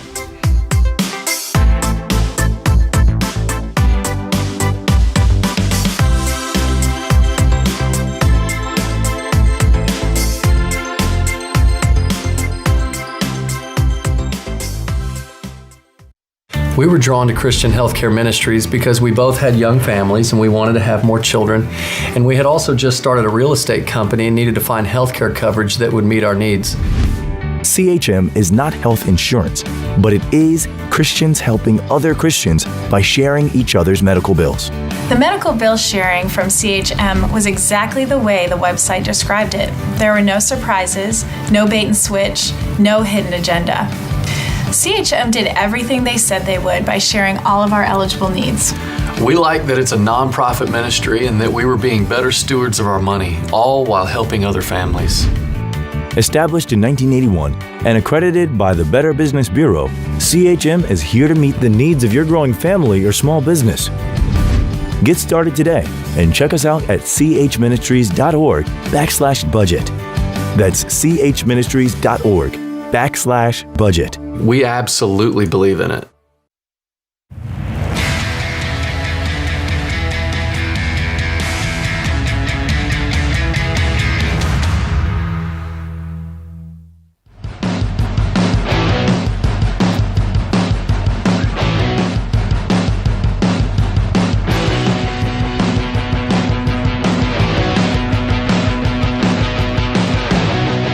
Talking about the $10 million in debt we paid off. Anytime someone becomes debt-free, everything but the house or everything including the house, something happens inside of you. Sometimes it's a real dramatic, you can just hear it click, Yeah. And sometimes it's a little more subtle, and it's just kind of smooth. But either way, it's the sound of chains dropping.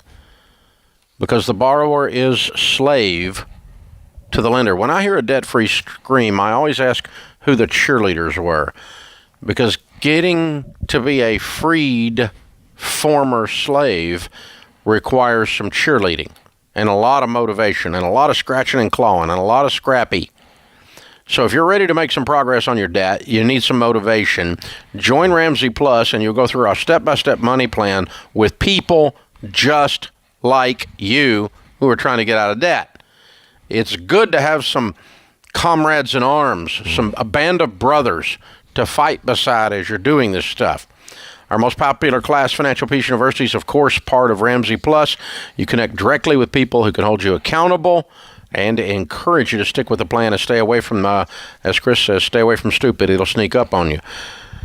As a Ramsey Plus member, you get the tools and the practical tips you need to pay off your debt fast, the fastest possible way, so that the future you're working toward will be there for you.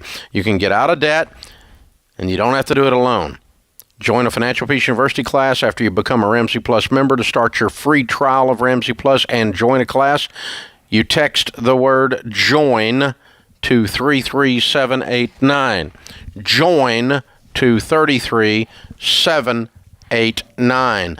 Taylor is in Houston, Texas. Hey, Taylor, welcome to the Dave Ramsey Show. Hi, thanks for taking my call today. Sure, what's up? Yes, so my husband and I are in baby step 2. So we started in September of this year. We paid off about $6,000 or so. Good. Or so far. Yeah, and so our next question is, we still have a lot of debt to go, but we know we need to get rid of one of our vehicles that we are upside down on. My question is how to best go about that. So we're probably about $4,500, $4,000 upside down due to a private sale. So do I put that money towards just principal payments, or do I save that into savings until it's time to sell and then apply it to the loan? Or does it not really matter? Doesn't matter. Okay. Either one's fine. And I would count that, if that's a car you're selling, I would take $4,500 upside down amount, put that number in your debt snowball. Okay. So just put that in the debt snowball. So I can pay. So putting it in the debt snowball, so we have debt taller than that at this point. So should we just you have all make what? payments? You have what now? Our snowball, we have a few credit cards that are below that amount. Yeah, so well, you'll knock them out before you do this car deal, probably. Okay. And then I would knock out the card. Better. Then I would knock out the car. Save up the $5,000 to get out of the car, right? Or pay it down $5,000, either one. Get rid of the car, and of course you got to get your little beater car to get around in too, right? Yeah, well, we're just going to go in one car because he gets a work truck. So I work from home, so he can just take my car to get there if he needs to. Yeah. Okay, that makes me feel better because putting that money in savings kind of scares me or it doesn't really scare me. I'm like, ooh, I could apply this here because we've gone super crazy. We're doing Uber Eats and we're doing all of that fun stuff. So we're really excited, but it's also really scary just to put that money aside and then apply it all at the end. Yeah, you're doing so good, Taylor. You guys are doing a great job. Yeah, keep working your debt snowball. Like, keep that money as it comes in, keep it moving directly toward the debt. Everything but $1,000. And what that's going to do is help you stay on the path. So, Taylor, proud of you all. This is the time of year. Don't let your guard down. Stupid is lurking around every corner, so be intentional. Yeah, I've also noticed you can't let your guard down on food this time of year. No, food and money. Why you had to get all fat judgy and broke. All of a sudden, you had to get this judgy, time of year. Ramsey. I went to meddling then. Yeah, I'm on salads right now, which is frustrating because salad isn't the food. Salad is a promissory note. Like, more food is coming, and so I'm having to adjust my mindset, Dave. Especially if you're from the South, when salads are served We put first. gravy on salad in the South.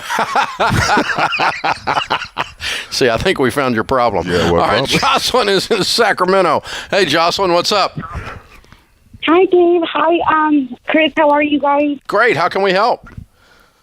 I'm calling actually because I'm a little bit in a financial situation, and I was really hoping you guys can help me out. So, me and my husband purchased our first home last year in November, and now I've lost my job, and we literally cannot make ends meet. And I just kind of wanted to see what was your input. We did get the house evaluated, and it's actually at a lesser value now, and then the forbearance that we're currently on adds on to it, actually. So, that's kind of the situation. I mean, I kind of want to know. You owe more on the house than it's worth? Yes. Why? Because you haven't been paying payments since November? No, not since November, since April. Okay. Both of you lost your We're on a jobs? forbearance plan right now. I'm so sorry. What was that? Both of you lost your jobs? Just my husband. I mean, just myself. My husband's the only one providing right now. And What's he if make? he were to come to, he makes $55,000 a year. And how much is your house payment? $2,600. Good Lord, what did you make? About the same thing that he did. You had a high house payment before. I know. And now it's like ultra high. Okay. Yes. So it's a little scary. We do have a little bit of money put like for savings. What does the but what does don't the wanna dig forbearance into sound that. like? You're just not paying payments, right? Yeah, I'm not making any payments on That's it. not really a until- forbearance. That's just default. Yeah, exactly. Because at the end of the day, you're still responsible for that money. Yeah. So you talked to the lender? Have you tried to I sell the have. house on a short sale? Yes. So we were actually in the process of a short sale. However, the agent that was supposed to be helping us, he wasn't very honest. He actually falsified some paperwork, and I no longer felt comfortable with him. So I actually terminated that process because You need to didn't start the feel- process over with a good real estate agent and get rid of this house. Because this is not going to end well. You can't just sit and not pay payments indefinitely. Eventually, this is going to hit the wall. Yeah, and you've got to work through the lender to get approved for a short sale. Yes. So we've. Go ahead. I was going to say, Jocelyn, not only do you have to work through that process, you also need to gain agreement on what's going to happen on the dollar amount that is short. Like, they need to give it in full writing. You need a real estate agent that has experience in dealing in short sales. Yeah, well, you want to do a loan a short sale without recourse. So That's right. You're not on the hook for the balance. What kind of loan is this? FHA, VA, or conventional? It's an FHA. Okay. All right, so here's what you've got to do. You need to get online at daveramsey.com, click on ELP for real estate, find an endorsed local provider in your area that we recommend. They've got the heart of a teacher. Interview 2 or 3 of them over the phone and ask who's got some short sale experience. Yeah. Short sales are not as hot right now because the market's so hot. Even in Sacramento, the market's so hot. I'm really surprised you're upside down on this house. It's very unusual in that market. And so either way, I'm going to get this house on the market and get it sold. Short sale. And you got to put a lot of effort and a lot of time and a lot of energy with the agent into causing that to happen. Because this is going to not sneak up on you. It's going to creep up on you and knock you in the back of the head. This is not going to be pretty. You have got to deal with this. And so get this stinking house sold. Yeah. If you do not get it sold, your worst case scenario is if you don't pay payments, they're eventually just going to take it. It is California, and it takes forever to execute a foreclosure there. So you may be 3 or 4 years behind before they get around to it, particularly in a pandemic. So, but that doesn't mean it's not going to come. And all of a sudden, so to speak, you're going to have a problem, and it's not really all of a sudden. So let's get this thing sold, and let's get you re-employed, and then don't get into a house payment, the stinking 50% of your take-home pay again. That was just nuts, even before you lost your job. This is the Dave Ramsey Show.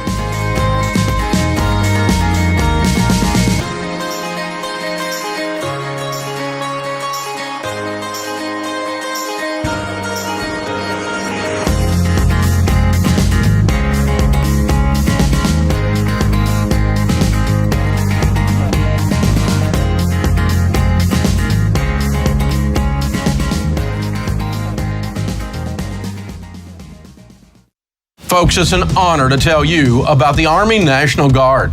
Not only are they big supporters of our high school curriculum, but they also give you the opportunity to impact your local communities. Whether your goals are to get an education, serve your country, or have a better life, the Army National Guard can help get you there. Plus, they offer unbelievable financial benefits. Secure your future today. Visit nationalguard.com to find out more.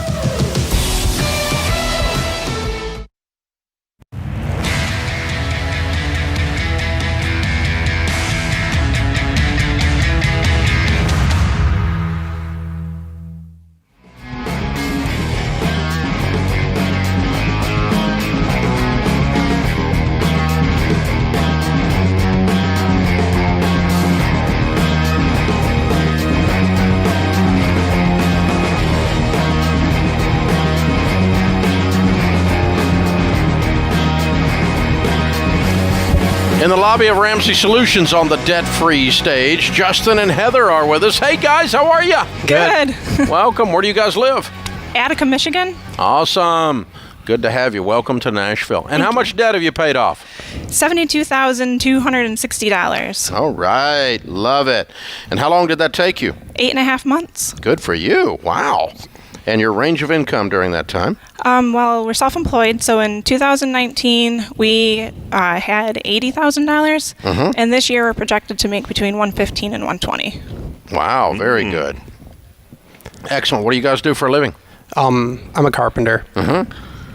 Home remodeling and stuff like that. Okay, very cool. So tell us, what did you pay off? Well, we had $2,000 worth of couches, $5,500 for a classic car, $6,600 for a dirt bike, $9,800 for another classic car, $10,500 for a dump trailer, and $37,800 for a student loan. Wow. Sound like somebody had some toys. Well, yeah, I'll take full responsibility for that one. Hers was only the student loan. So I wasn't thinking about her. Yeah, you're right. Yeah. That's so great. Somebody has to be So responsible. you must have had some money in savings, or you sold something. We sold about $24,000 worth of stuff. What did you sell? We sold the 54 Hudson Hornet. And Justin sold the brand new dirt bike that he got. He didn't even get to ride it. Oh my gosh. Since we're in Michigan, we bought it in November, and it was gone by the end of March. So no time to ride in the winter. Yeah. And then we also sold some tools that he had laying around and a boat. Oh, wow. Okay. Wow, so you sacrificed some real stuff here. Justin, what happened? What caused you all to get this serious? Well, stuff is just stuff. I look at the kids every day, and I don't want to, I want to give them a means, show them, teach them, so they can provide for themselves and better themselves. And I think, with owning our business, by the time the end of 2019 came, we had all those loans. And Justin was working for a contractor that when he paid, it paid really well, but getting him to pay was a job in itself. And so trying to float paying our subcontractors, keeping the business going with buying materials and the expenses for it, and then also paying ourselves. The weight of that got really heavy, and we were working basically for nothing. And I think that the other thing, too, is we realized we had our priorities wrong and that we needed to put God first. And once we put God first in our life, then all that stuff just became stuff. It didn't become the source of contentment that we were looking for. And so once we did that, it was like the floodgates opened. And it's like you say, when God realizes you can manage a small, then he gives you more. And as the year went along, we couldn't believe the profits that we were getting from these jobs. And we were like, did we always get this much money and just blow it? Or well, we know the answer to that question. Yeah. And we had a few bumps up along the road. In July, I got into a car accident, and so we were pretty thick into it, and we were really close to being done. And Justin had an 85 Chevy Suburban laying around that had no air conditioning. The radio didn't work, and it was not my first choice of car, but I affectionately named her Bertha. There you go. And drove her with pride because we were not going to get another loan. And actually, we ended up getting the car back. And seeing the progress that we had with so little left on the student loan, I was like, I don't care about getting it fixed up. Let's take the money that we were going to use to fix up the car, and I don't have to see the outside of it. It's fine on the inside. And we tacked it on because we just saw how fast it would progress, getting out of debt sooner. So when we originally started, we thought it was going to be 2 years, and I convinced him it would only take 18 months. And then it turned into a year. And then as we just kept going and just kept piling and looking at everything that we could sell, it just turned into 8.5 months, and we were done. It kind of turned into a game. I mean, once you turn loose of things emotionally, then it's like, okay, how can we? It's like Tetris. Where can we set this money to make this debt snowball roll? Yep. And I was listening to your show, and you had someone on, and he said something that really struck a chord. It was that God's not a transactional God; He's a relational God, and that He's not just going to give you the $70,000, but when you commit to it, He gives you a way to do it. So Justin had lots of opportunities for work. We had all this stuff that became such a burden, became a blessing in a way, because it became a means to get out of debt and get out of the mess that we had made. Yeah. Very cool. And Justin, you talk about your kids being your motivation. How many kids do you all have? We have 3.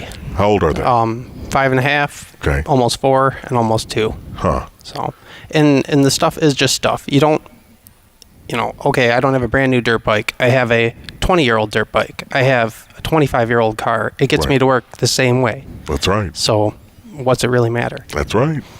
You got your priorities straight. Yep. Well done. How's it feel to be free? It's amazing. Yeah. When we sit and look at, like all we have is just our house payment, it's just such a weight lifted off. And, being able to show that for the kids too, we're starting to teach the 5-year-olds about giving and saving and spending. And she's got her chores around the house, and she just went and bought her first toy from earning her $8 of unloaded dishwasher. Yeah. I love it. You guys are incredible. Well done, heroes. Very proud of you. What do you tell people the key to getting out of debt is? Well, being on the same page. Yes. Because we've actually known about you for 10 years, and we were Ramsey-ish for 10 of those years. We actually met you 7 years ago at your other building. And we get on board, but then, doing this it's a commitment. And, it was something that we didn't think we would be able to do. And we thought we were better than the average person because we did have $1,000 in our emergency fund. We did have a loose budget, and, we would get a loan, we'd pay it off early, but then we go and get another one, and then we go and get another one, and okay, well, after this one we're going to get into it, and we never really did. And then finally, when all that kind of just weighed down, you're like, okay, we got to do it. Got to knock it out now. Got to do the recipe the way that it's made. Yeah, you kind of get disgusted after some point. Yeah. And it's just like game on. You're working till all hours of the night. Yeah. And nothing to show for it. I feel like a rat in a wheel. Just run, get nowhere. Yep. Well done, you guys. Very, very proud of you. We got a copy of Chris Hogan's book for you, Everyday Millionaires. That needs to be the chapter in your next chapter in your story. And the kiddos join you for the debt-free scream. What are their names and ages? This is Addie, and she's 5. This is Emerson, and she's almost 2. And this is Hudson, and he is almost 4. Wow, you got a house full. This is awesomeness right here. Well, you've changed your family tree, guys. I'm very proud of you. Very well done. Very well done. All right, Justin, Heather, Addie, Hudson, and Emmy, $72,000 paid off in 8.5 months, making $80 to $115. They sold everything that wasn't nailed down. Count it down. Let's hear a great debt-free scream. 3, 2, 1. We're debt-free!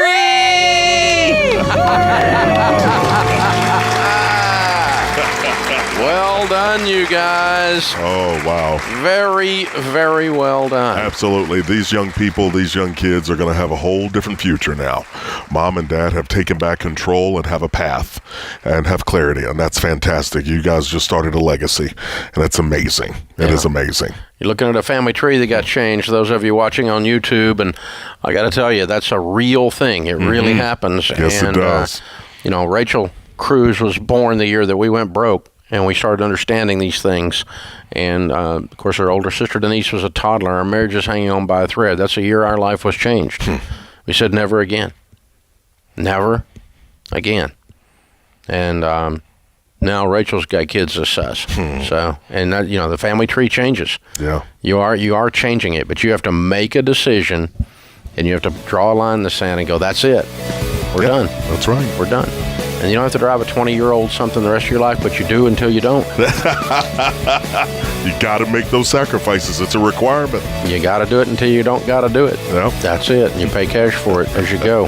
That's the way it works. Very well done, you guys. We're proud of you. This is the Dave Ramsey Show.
Our scripture of the day, 2 Timothy 3:16-17. All scripture is breathed out by God and profitable for teaching, for reproof, for correction, and for training in righteousness, that the man of God may be complete, equipped for every good work.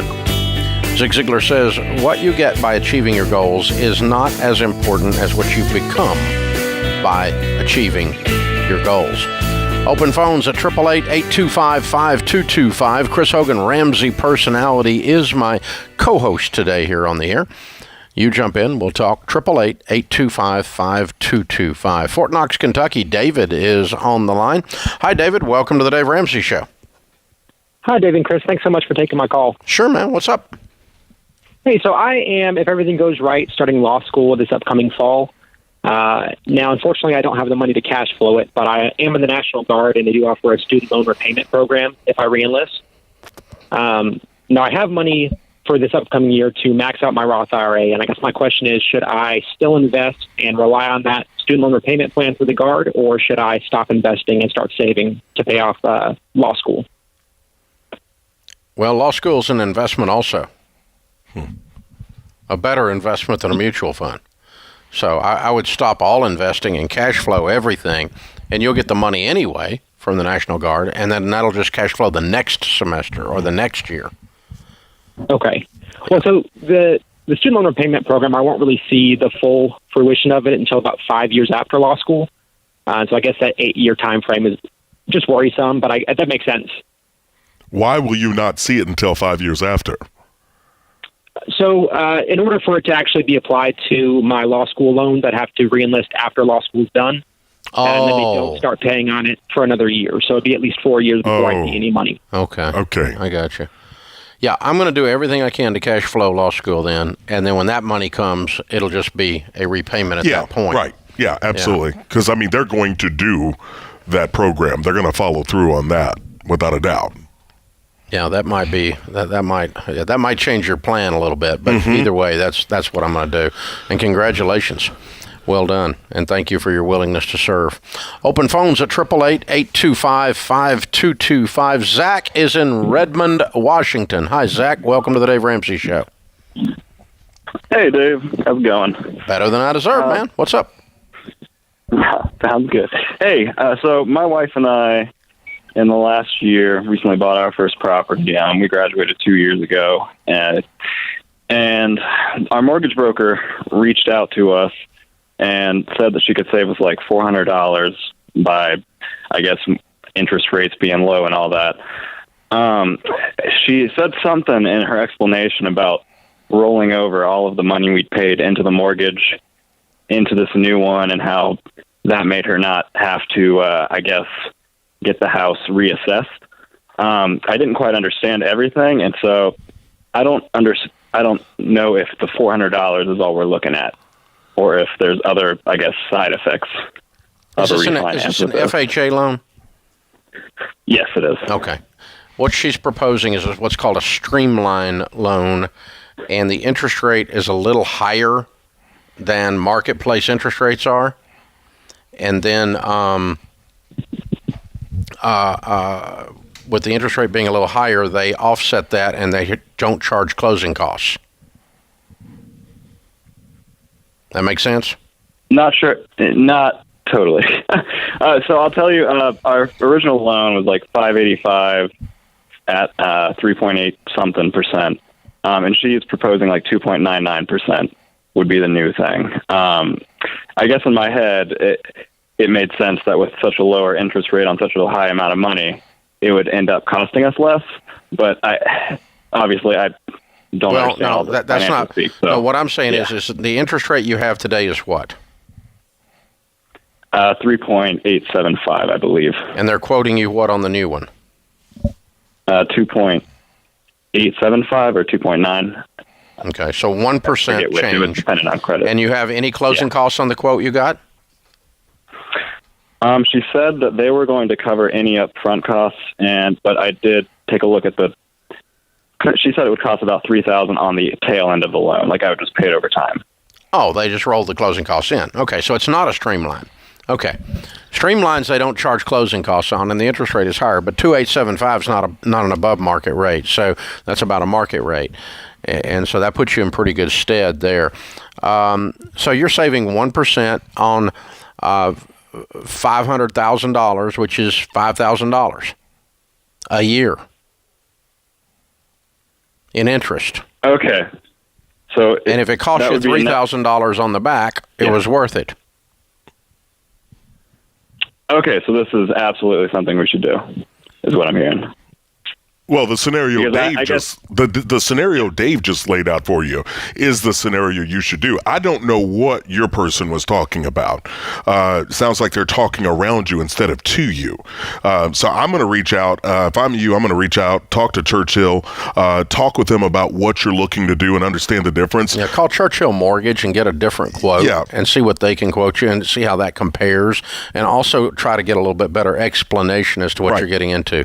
The typical thing you'll have is you will have some closing costs, and if you have the equity, you can roll the closing costs in, meaning you borrow them. They come off the back end of the loan is what it amounts to. They're added to the loan is all it is. And that's okay to do if you're in baby step 2. It's not a problem at all. But because you're saving, you're going to have nothing out of pocket or virtually nothing out of pocket, and you're saving $5,000 a year in interest. And you can go ahead, and you should go ahead and make it a 15-year fixed, which means you're probably not going to save $400 a month anymore. Right. But you are saving $400 a month in interest. It'll just be going towards the principal. That's right. And you're getting rid of 16 years. And also with FHA, we got to keep our eyes open, you all, because now that PMI, private mortgage insurance, can be on those loans for life. Okay, so you got to go into it. You got to get the right people on your side so you know what product you're dealing with and what makes sense for you. Yeah, that's exactly right. Chris is in Milwaukee, Wisconsin. Hi, Chris. Welcome to the Dave Ramsey Show. Hey, guys. How are you? Better than I deserve, sir. How can I help?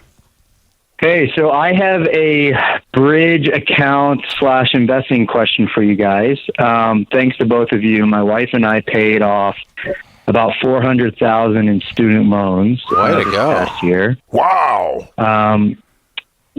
Together we make about $400K. And so my question is, right now I max out my 401k Roth of $19K. Yep. And we have all this extra money coming in. And I hate it when that happens. And trying to figure out where to put it. I have a combination of $300,000 in rollover and Roth IRAs. And so my first question is a tax question. I have former employee 401ks that are now in rollovers. Can my wife execute the backdoor Roth and avoid the pro rata rule? And then my second question is it even worth doing any of that for the backdoor Roth on her end? Or you both can do a backdoor Roth, and the pro rata rule hasn't anything to do with it when you do a backdoor Roth. Yep. Sharon and I do a backdoor Roth every year. Got it. Okay. So the rollover IRAs don't impact that? No, they do not impact that at all. No. Okay, got it. And Chris, what baby step are you on? We're getting close on time. What baby step are you guys on right now? So we would just want to figure out how to invest the 15%, and then we're going to go start paying off the house. Okay. All right. Well, and the beauty of it is doing the 15%. This is what I was getting at. Do the 15%, then you need to turn your attention to the house. Once the house is paid off, now you can begin. But getting to 15% of 400, he's got a lot of gyrations to get there. Yeah. But reach out, get with a Smart Investor Pro, and sit down. I'm proud of you guys. Wow. Getting rid of 400,000 student loan debt's a big deal. Absolutely slayed it, man. Very, very well done. All right, Chris, good show today. Thank you, sir. It's fun. James Childs, our producer, well done. Kelly Daniel, our associate producer and phone screener, great show. I am Dave Ramsey, your host. We'll be back with you before you know it. In the meantime, remember, there's ultimately only one way to financial peace, and that's to walk daily with the Prince of Peace, Christ Jesus.